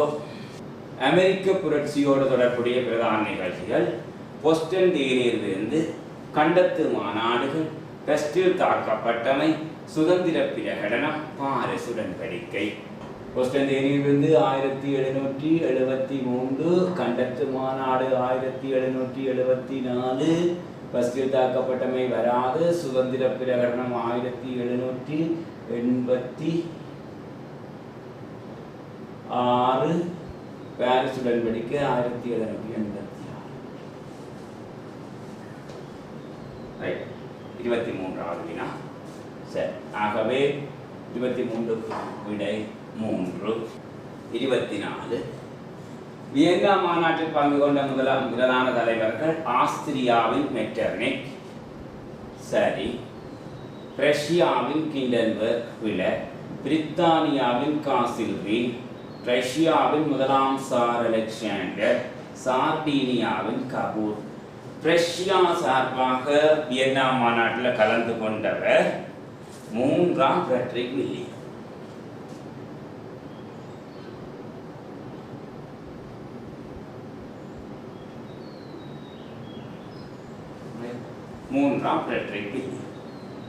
ஆகவே இதில் 2 விடயங்கள் வரப்போது 3, அதாவது 2 போட்டாலும் சரி அல்லது 5 போட்டாலும் இப்போ செட் பிரிண்டிங் மிஸ்டேக் போடுறாங்க. ரஷ்யாவின் 3ஆம் ஃபிரெட்ரிக் வில்லியத்துக்கு பதிலாக ஹிண்டன்பர்க்ன்றதை போட்டோம். ஹிண்டன்பர்க் எப்போ வார என்றால் 1932 தொடக்கம் 1934 வரை வைமார் குடியரசாங்கத்துக்கு கீழே ஜெர்மனியின் ஜனாதிபதியாக இருந்தவர் தான் ஹிண்டன்பர்க். ஹிண்டன்பர்க் சாகத்தான் 1934 ஹிட்லர் ஆட்சிக்கு வார. ஆகவே அதுவும் விட சார்டீனியாவின் கபூர் வியன்னா மாநாட்டில் பங்கு கொள்ளவில்லை. அவர் கபூர் இத்தாலியை கேட்டுக்கலாம். மெஷினின் கபூர் கரிபூட்டி இத்தாலியை கேட்டுக்காம. நெப்போலியன் மாநாடு 1804 நெப்போலியன் ரஷ்யாவின் 1804 நெப்போலியன் பிரான்சின் சக்கரவர்த்தி ஆனார். அவர் பிரான்சின் எல்லைகளை விரிவுபடுத்தினார். சரி, பிரான்ஸ் முழுவதற்கும் ஒரு பொதுவான சட்ட கோப்பையை தொகுத்தமை அவரது பெருஞ்சாதனைகள் ஒன்றாகும். சரி, இவர் போல்டலூர் என்னும் இடத்தில் எதிர்த்துணை அரசுகளின் வகையை தோற்கடிக்கிற பிள்ளை. இவர் போல்டலூர் சண்டையில் கூட்டணி அரசுகளிடம் அல்லது பேரரசு படைகளிடம் தோல்வி அடைகிறார். நெப்போலியன் புரட்சியின் வாரிசு. ஆகவே 25க்கான விடை 4. 26. இந்த 26 விளக்கம் 30 நீங்கள் சரியான கவனமாக இருக்கணும். 2 விளக்கம் தரப்பட்டது. ஃபைனல் எக்ஸாமில் வந்ததுக்கும் இதுக்கும் கொஞ்சம் வித்தியாசம். ஏயும் பியும் சரி என்றால் 1 பார்த்துக்கொள்ளுங்க. ஃபைனல் எக்ஸாமில் வர்றது ஏயும் பியும் சரி என்றால் 1, பியும் சியும் சரி என்றால் 2, சியும் டியும் சரி என்றால் 3, ஏயும் சியும் சரி என்றால் 4, ஏனைய விடைகள் இருந்தால் வேறு விடைகளின் எண்ணிக்கை இருந்தால் வேறு விடைகளின் எண்ணிக்கை இருந்தால் 5. இதுதான் உங்களுக்கு தரப்படுகின்ற அறிவுறுத்தல். சரி, இங்கே கொஞ்சம் மாறி இருக்குது. ஏயும் பியும் சரி என்றால் 1, பியும் சிக்கும் பதிலாக ஏயும் சி. ஏயும் சி 4க்கு பதிலாக இங்கே 2 போடுறது சொல்லி ஏயும் சியும் சரி என்றா உண்மையிலே ஃபைனலுக்கு வராது. ஏயும் சியும் சரி என்றால் 4. இங்கே அறிவுறுத்தல் கொஞ்சம் மாற்றி போட்டுருக்கு. என்னதுக்குன்னு சொன்னால் இது நாங்கள் உங்களுக்கு சொன்னது கூட பொறுத்து அறிவுறுத்தலை வடிவாக பின்பற்றினால்தான் நீங்கள் செய்வீங்க. இப்போ பாருங்க, ஃபைனல் எக்ஸாமில் நீங்கள் ஏற்கனவே செய்த பேப்பர்களில் நீங்கள் யோசிச்சிருந்தால் பேப்பர்களில் ஏயும் சியும் சரி என்றால் 4 தான் கூடுதலாக மாறுது. அப்படி வந்தால் நீங்கள் அப்படியே நினைத்து கொண்டு இப்படி ஒரு பேப்பர் செய்வீங்கன்னு சொன்னால் ஏயும் சியும் சரிதானே 4 போட்டு விட்டுருக்கேன். நான் விட 2 தான் இருக்கு. திருத்தி கொண்டு போய் உங்களுக்கு அந்த பிள்ளை தெரியும்.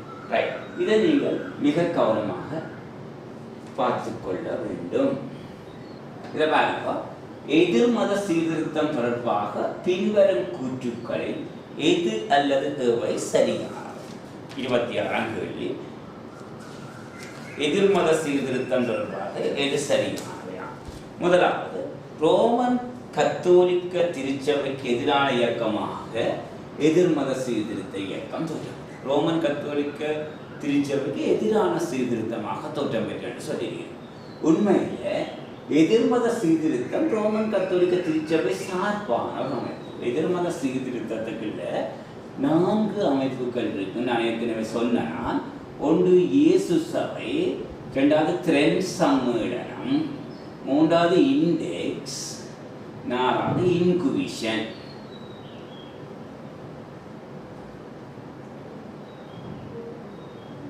சரி, இயேசு சபை, த்ரெண்ட் சம்மேளனம், இண்டெக்ஸ், இன்குவிஷன் என்று சொல்லப்பட்டது. இது புரட்டஸ்தாந்த சமய வளர்ச்சியை தடுக்கும் அமைப்பு. கத்தோலிக்க சமயத்துக்கு சார்பான இங்கே தலைவர் வந்திருக்கு ரோமன் கத்தோலிக்க திருச்சபைக்கு எதிரான இயக்கம் தந்ததால இது பிள்ளை. 2வது, எதிர்மத சீர்திருத்தத்தின் ஒரு முக்கிய மூலமாக இயேசு சபை. இது சரி, ஆகவே சரி. ஸ்பெயினில் 1479 மத விசாரணை மன்று, அதுதான் இன்குவிஷன். 1479 அதுவும் சரி. புரட்டஸ்தாந்து கோட்பாடுகளை த்ரெண்டில் கூடிய சபையை வரையறுத்து தெளிவாக்கியது இல்லை. த்ரெண்டில் கூடிய சபை என்று செய்தென்று சொன்னால் கத்தோலிக்க சமயத்தை வளர்ப்பதற்கான செயற்பாடுகள் அல்லது கத்தோலிக்க சமயத்தவர்கள் இப்படியாக செயற்பட்டால்தான் கத்தோலிக்க சமயத்தை மீண்டும் பாதுகாக்க முடியும் என்பது தொடர்பாக மேற்கொள்ளப்பட்ட ஒரு மன்று தான் த்ரெண்ட் சம்மேளனம். ஆகவே இதுவும் அப்போ பியும் சியும் தான் சரி. பியும் சியும் சரி என்றால் திருப்பி நாங்கள் அறிவுறுத்தலுக்கு போக வேண்டும். திருப்பி நாங்கள் அறிவுறுத்தலுக்கு போனோம் என்று சொன்னால் பியும் சியும் சரி என்றால் 3. எனவே 3 சரி. 27வது கேள்வி. பின்வருவோருள் எதென்சின் ஆட்சியாளர்கள் யாவர்? ஒன்று சோழன், சோழன் சரி, செரெக்சஸ் பிழை, பெரிக்லிஸ் சரி, கேனிபல் பிழை. இது செரெக்சஸ் என்பது தொடர்பாக பெருசாக அவர் முக்கியமானவர் அல்ல. இந்த கேனிபல் என்றது யார் என்று சொன்னால் கிமு 149க்கும் 146க்கும் இடையில ரோமருக்கும் கார்த்தேஜ் வடாபிரிக்காவுடைய கார்த்தேஜிய இனத்தவர் கார்த்தேஜ் என்ற அரசுக்கும் இடையில நடைபெற்ற போர். இந்த போர் பியூனிக் போர்கள் என்று வரலாற்றில் இடம்பெறுகிறது. இதில் சாமா என்ற போர்க்களத்தில் சாமா என்று சொல்லப்பட்ட போர்க்களத்தில்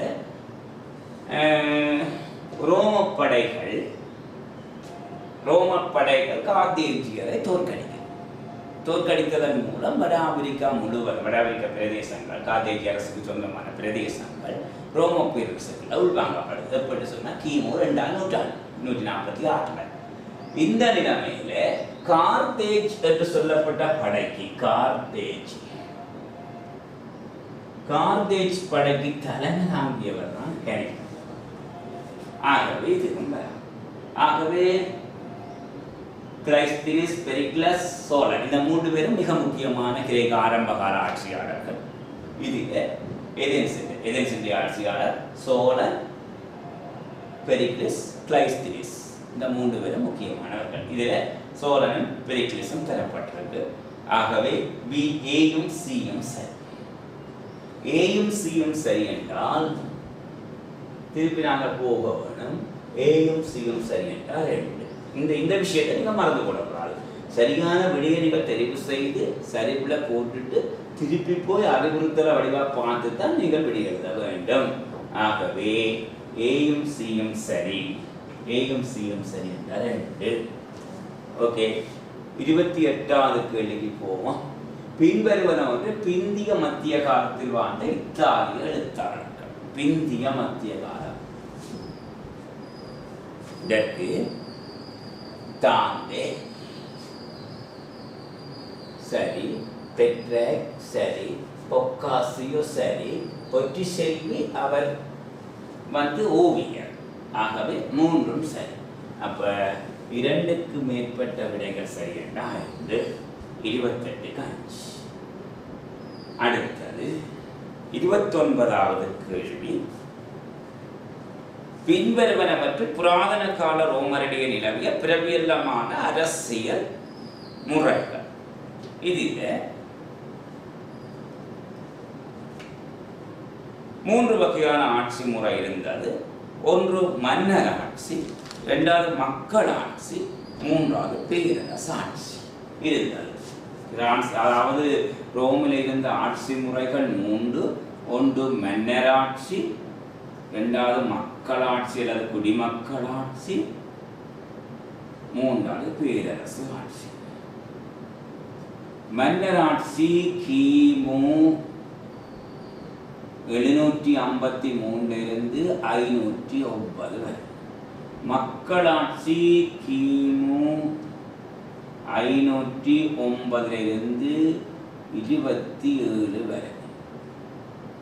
அடுத்த பேரரசு ஆட்சி கிமு 27 இருந்து கிபி 476. இந்த 3 வகையான ஆட்சி தான் இருந்தது. இதில் பிரபுக்கள் கூட்டாட்சி வராது, மன்னர் ஆட்சி வரும், பேரரசு ஆட்சி வரும், கொடுங்கோன்மை ஆட்சி வராது. ஆகவே பியும் சியும் சரி. பியும் சியும் சரி என்றால் நாங்கள் விடை கிளப்புவோம். பியும் சியும் சரி என்றால் 3. அடுத்தது 30வது கேள்வி. பின்வருவனவற்றில் ஒரு தேசிய அரசின் பிரதான பண்பு. தேசிய அரசு என்றால் என்ன? தனக்கே உரிய புவியியல் எல்லைகளுடன் இன மத மொழி பண்பாட்டு அடிப்படையில் ஒத்து இயங்கக்கூடிய மக்களை கொண்ட அரசு தான் தேசிய அரசு. தனக்கே உரிய புவியியல் எல்லைகளுடன் இன மத மொழி பண்பாட்டு அடிப்படையில் ஒத்து இயங்கக்கூடிய மக்களை கொண்ட ஒரு பிரதேசத்தில் ஒத்து இயங்கக்கூடிய மக்களை கொண்ட அரசு தான் தேசிய அரசு. பின்வருவனவற்றில் எவை ஒரு தேசிய அரசின் பிரதான பண்புகளாக அம்சங்களாகும் என்று கேள்வி இருக்குது. அதில் தேசிய அரசுன்னு அவங்களுக்கு தெரியும். தனக்கே உரிய புவியியல் எல்லைகளுடன் இன மத மொழி பண்பாட்டு அடிப்படையில் ஒத்து இயங்கக்கூடிய மக்களை கொண்ட அரசு தான் தேசிய அரசு. அந்த வகையில் ஐரோப்பாவில் தோன்றிய முதலாவது தேசிய அரசாக ஸ்பானியா சொல்லப்படுது. ஆனால் இப்போ அண்மைக்கால தரவுகளில் முதலாவது தேசிய அரசாக இங்கிலாந்து சொல்லப்படுது. இப்போ அண்மையில் புதிதாக கடைசியாக நியூ சிலபஸுக்கு வந்த டீச்சர்ஸ் கைட் ஆசிரியர் அறிவுரைப்பு வழிகாட்டியில் இங்கிலாந்து தான் முதலாவது தேசிய அரசாக சொல்லினோம். இதுவரை காலமும் ஸ்பானியா தான் தேசிய அரசுன்னு சொல்லப்படுது. இதை பற்றி யாருக்கையோ தான். ஆனால் ஏற்றுக்கொள்ளப்பட்ட விஷயம் ஸ்பானியா தான் முதலாவது தேசிய அரசுன்னு சொல்லப்படுது. அப்போ அதன்படி ஒரு தேசிய அரசின் பண்புன்னு சொன்னால் ஒன்று ஒரு பலமான நிலைப்படை, அது சரி. ஒரு பலமான மத்திய அரசாங்கம், அதுவும் சரி. ஒரு தகராறு புரியும் பிரபுக்கள் வர்க்கம், அரசியல் அதிகார பரவலாக்கம். பரவலாக்கப்பட்டிருந்த அரசியல் அதிகாரங்கள் பல பிரபுக்களிடையே, பல பிராந்திய அரசுகளிடையே பரவலாக்கப்பட்டிருந்த ஒரு அரசின் அதிகாரங்கள் ஒருமுகப்படுத்தப்பட்டு ஒன்றிணைக்கப்பட்டு ஒரு மன்னனுக்கு கீழே வரைக்குள்ளதான் அங்க தேசிய அரசு என்ற பண்பு ஒன்றிணைக்கப்பட்டு வரைக்குள்ளதான் அங்க தேசிய அரசு என்ற பண்பு. ஆகவே அரசியல் அதிகார பரவலாக்கம் என்றால் அந்த விஷயமும் இல்லை. எனவே ஏயும் பியும் தான் 30வது வினாவுக்கான விளக்கம். ஆகவே நாங்கள் பார்த்தோம்னு சொன்னால் ஏயும் பியும் என்று சொன்னால் திருப்பி ஆப்ஷனில் போகணும். நீங்கள் அதுக்குள்ள போய் கவனிக்க வேணும். ஏயும் பியும் சரி என்றால் 1. எனவே 1. 30வது வினாவுக்கு விடை 1. 31வது கேள்வி 31 தொடக்கம் 35 வரையான வினா மிக இலகுவாக இருக்கும். அதில் ஒரு தெரிஞ்ச, அதாவது ஒரு சில விடயங்கள் மட்டும், ஒரு விடயம் அதாவது நான் ஒரு 31 தொடக்கம் 35 வரையான வினாக்களுக்கு சரியான விடை ஒன்றுதான் இருக்கும். அதை தெரிவு செய்வேன். மிக சிம்பிளாக இருக்கும், சிலவாக இருக்கும். இந்த ஐரோப்பிய வரலாறு பகுதிக்குள்ளேயே இந்த 31 தொடக்கம் 35 வரையான வினா, அந்த 5 வினாவுமே ஓரளவுக்கு எல்லாரும் சரியாக எடுக்க முடியும் என்று சொன்னால் கொஞ்சம் இலகுவாக இருக்கும். அதில் பார்த்தோம்னு சொன்னால் பரிணாம வளர்ச்சி கோட்பாட்டை முன்வைத்தவர் யார்? பரிணாம வளர்ச்சி கோட்பாட்டை முன்வைத்தவர் யார்? 34 கேள்வி. பரிணாம வளர்ச்சி கோட்பாடு சார்ல்ஸ் டார்வின். ஆகவே 3. ரோமியோவும் ஜூலியட்டும் என்ற நாடகத்தை எழுதியவர் அது வில்லியம் ஷேக்ஸ்பியர். தோமஸ் மூர் வந்து அவர் எழுதிய நூல் தோமஸ் மூர் யூடோப்பியா என்ற நூலை எழுதியவர். தோமஸ் மூர் யூடோப்பியா அல்லது கனவுலகம் என்ற நூலை எழுதியவர். அடுத்தது எட்மண்ட் ஸ்பென்சர் பேரிகுய்யன் என்ற நூல் எழுதியவர். பேரிகுய்யன்.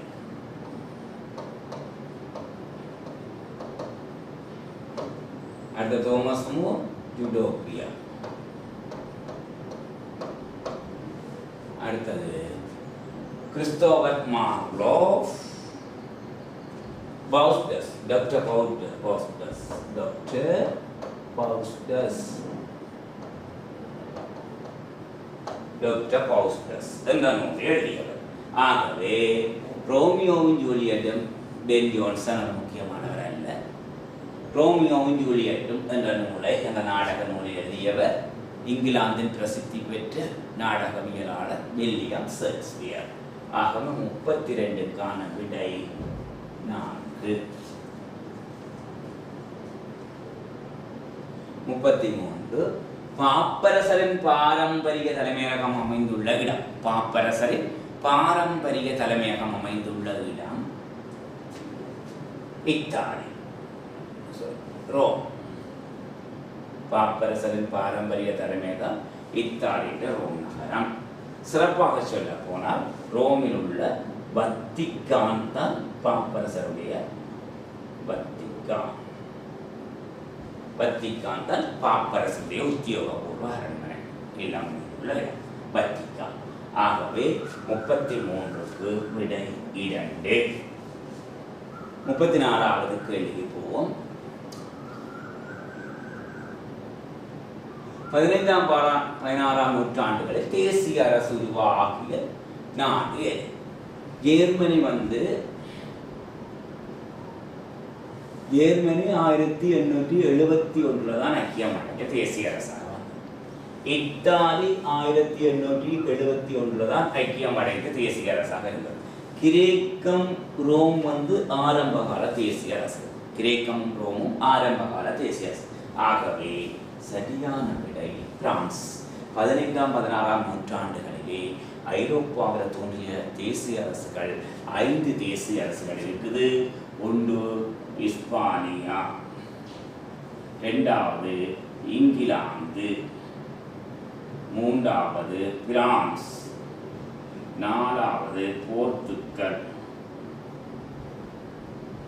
5வது போலந்து. இந்த 5ம் தேசிய அரசு. இந்த 5 தேசிய அரசுகளில் பிரான்ஸ் அடங்கும். ஆகவே 34வது வினாவுக்கு விடை 5. 35வது வினா 1649 பகிரங்கமாக மரண தண்டனைக்கு உள்ளாக்கப்பட்ட இவர் ஒலிவர் குரோம்வெல் என்று சொல்லப்பட்ட ஆங்கில புரட்சியில் பிரித்தானிய அரசனுக்கு எதிராக ஏற்பட்ட ஒரு இயக்கம். இந்த ஒலிவர் குரோம்வெல்லின் தலைமையில் ஒரு மக்கள் புரட்சி இடம்பெற்றது. அவர்கள் 1449 மன்னன் 1ஆம் சார்ல்ஸ் கடுவிலேற்றி கொல்லப்பட்டார். ஆகவே 1449 பகிரங்கமாக கொல்லப்பட்ட ஆங்கில அரசன் 1ஆம் சார்ல்ஸ். எனவே 35ஆம் வினாவுக்கான விடை 2. அடுத்து 36-40 வரையான வினாக்கள் வேறு வகைப்பாடுகளை கொண்டது. 36-40 வரையான வினா முதலாம் கூற்று 2 கூற்றுக்களை கொண்டது. முதலாம் கூற்று 2ஆம் கூற்று. இந்த அறிவுறுத்தலுக்காக நாங்கள் இப்படி அளிக்க வேண்டும். முதலாம் கூற்று சரி, 2ஆம் கூற்று பிழை என்று சொன்னால் 1, 2 கூற்றுக்களுமே சரி என்று சொன்னால் 2, 2 கூற்றுக்களுமே பிழை என்று சொன்னால் 3, முதலாம் கூற்று பிழை, இரண்டாம் கூற்று சரி என்றால் 4. முதலாம் கூற்றும் சரி, இரண்டாம் கூற்றும் சரி. ஆனால் இரண்டாம் கூற்றும் முதலாம் கூற்று 2 விசேடிக்குமாக இருந்தால் 5. இதன்படி பார்த்தோம் என்று சொன்னால், கிரேக்க பாரசீக யுத்தத்தை அடிப்படையாக கொண்டு கெரடோரஸ் எழுதிய தனது வரலாறு என்ற நூலே அவரை வரலாற்றின் தந்தை என பிரபல்யப்படுத்தியது. வரலாற்றின் தந்தை என குறிப்பிட வைத்தது. இந்த கூற்று சரி. கிரேக்கருடைய வரலாறு பற்றிய பாடப்பரப்பை அறிமுகப்படுத்திய கெரடோரஸ் சில சந்தர்ப்பங்களில் தனது மூலாதாரங்களை பரிசீலனை செய்து பாரசீக யுத்தத்தில் உண்மையில் நடந்தது என்ன என்பதை கண்டறிவதில் முயற்சி செய்துள்ளார். இது விளக்கம், சரியும் விளக்கம். ஆகவே 36ஆம் கேள்விக்கு 5. 37ஆம் கேள்வியை பார்த்தோம் என்றால், கிபி 313ஆம் ஆண்டு கான்ஸ்டன்டைனின் மிலான் பிரகடனத்தின் மூலம் கிறிஸ்தவர்களுக்கு வழிபாட்டு சுதந்திரம் வழங்கப்பட்டது. சரி. மிலேச்சர்கள் கிபி 476 இறுதியாக ரோம பேரரசை நீக்கிவிட்டு வீரக சரை என்பவனும் நீக்கிவிட்டு கனிவலை சிம்மாசனம் இருக்கிறார்கள். பிழை. அப்ப சரியும் பிழையும் என்று சொன்னால் 1. சரியும் பிழையும் என்று சொன்னால் 1. சரியும் பிழையும் என்றால் 1. ஓகே. 37க்கு 1. 38வது கேள்வியை பார்ப்போம். ஒலிவர் குரோம்பெல்லின் தலைமைத்துவத்தின் கீழ் பாராளுமன்ற சட்டத்திற்கு அமைய மாண்புமிகு புரட்சியின் போது முதலாம் சார்ல்ஸ் என்பவர் மரண தண்டனைக்கு உட்படுத்தப்பட்டார். பிழை. முதலாம் சார்ல்ஸ் மரண தண்டனைக்கு உட்படுத்தப்பட்டார் தான். ஆனால் ஒலிவர் குரோம்பெல்லின் தலைமைத்துவத்திற்கு கீழே இல்லை. 1632 தான் ஒலிவர் குரோம்பெல்லின் தலைமைத்துவம் இருக்கு. ஆனால் 49 அவர் மரண தண்டனைக்கு உட்படுத்த. இங்கிலாந்திலே பாராளுமன்ற ஆட்சி சட்டம் வழியான ஆட்சி என்னும் கோட்பாடுகளை மாண்பு புரட்சி வழிபடுத்தியது. ஆகவே பிழையும் சரியும். பிழையும் சரியும் என்று சொன்னால் 39வது 4. பிழையும் சரியும் 4. 40வது கேள்வி பிழையும் சரி.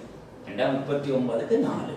40வது கேள்வி, கீழே தேசங்களில் அமைந்த போர்த்துகேயரின் வர்த்தக சாம்ராஜ்யத்தின் சிற்பி என்று அல்போன்சோ அல்பகூர் கருதப்படுகின்ற. அல்பகூர் 1510ஆம் ஆண்டு தொடக்கம் போர்த்துகேயருடைய கீழே தேச பிராந்தியங்களுக்கான ராச பிரதிநிதியாக கோவாவிலே இருந்து செயற்பட்டார். அப்ப போர்த்துகேயருடைய ஆதிக்கம் கிழக்கத்தில் ஏற்படுறதுக்கு அல்பகூருக்கு எவ்வளவு பங்களித்தாரோ அது மாதிரி ஒல்லாந்தற்ற ஆதிக்கம் கீழே தேசத்தில் ஏற்படுறதுக்கு பீட்டர்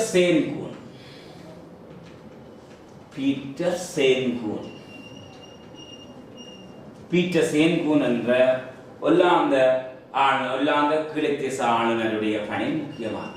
அல்போன்சோ அல்பகூர் போர்த்துகேயரின் சாம்ராஜ்ய தலைமாட்டை மலாக்காவில் அமைத்தார். பிழை. ஆகவே சரியும் பிழையும் 1. சரியும் பிழையும் 1. இப்ப பாப்போம் ஒரு கைது 40வது கேள்விக்கு பாப்போம். என்னென்று சொன்னால், அல்போன்சோ அல்பகூர் போர்த்துகேயர் சாம்ராஜ்யத்தை தலைமையத்தை மலாக்காவில் அமைத்தார் என்றது பிழை. அது எங்கே அமைத்தவர்? கோவாவிலே அமைத்தவர். போர்த்துகேயருடைய கீழே தேச தலைமையகம் கோவாவிலையும் ஒல்லாந்தருடைய கீழே தேச தலைமையகம் பத்தேவியாவிலும் பிரித்தானியருடைய கீழே தேச தலைமையகம் சென்னையிலும் பிரான்சியருடைய கீழே தேச தலைமையகம் பாண்டிச்சேரியிலும் அமைக்கப்பட்டது. ஆகவே இதில கோவா இந்திய நகரம், சென்னை இந்திய நகரம், பாண்டிச்சேரி இந்திய நகரம், பத்தேவியா இந்தியாவுக்கு வெளியே. சில விடம் மட்டும் ஒரு கேள்வி வந்து கேட்கலாம். 5 விட இந்தியாவுக்கு வெளியே தமது கிழத்தேச வர்த்தக நிலையத்தை நிறுவிக்கொண்ட ஐரோப்பிய இனத்தவர் என்று தந்துட்டு போர்த்துகேயர், ஒல்லாந்தர், பிரித்தானியர், பிரான்சியர் வேறு ஒரு இனத்தவரை சொல்லிக்கொள்ளலாம். இந்த 4 பேர் தான் கிழத்தேசத்தில் வர்த்தக நடவடிக்கை மேற்கொண்ட முக்கியமான இனத்தவர்.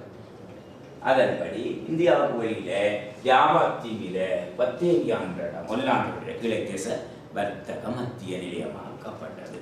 பகுதி 1 நிறைவடைந்துள்ளது.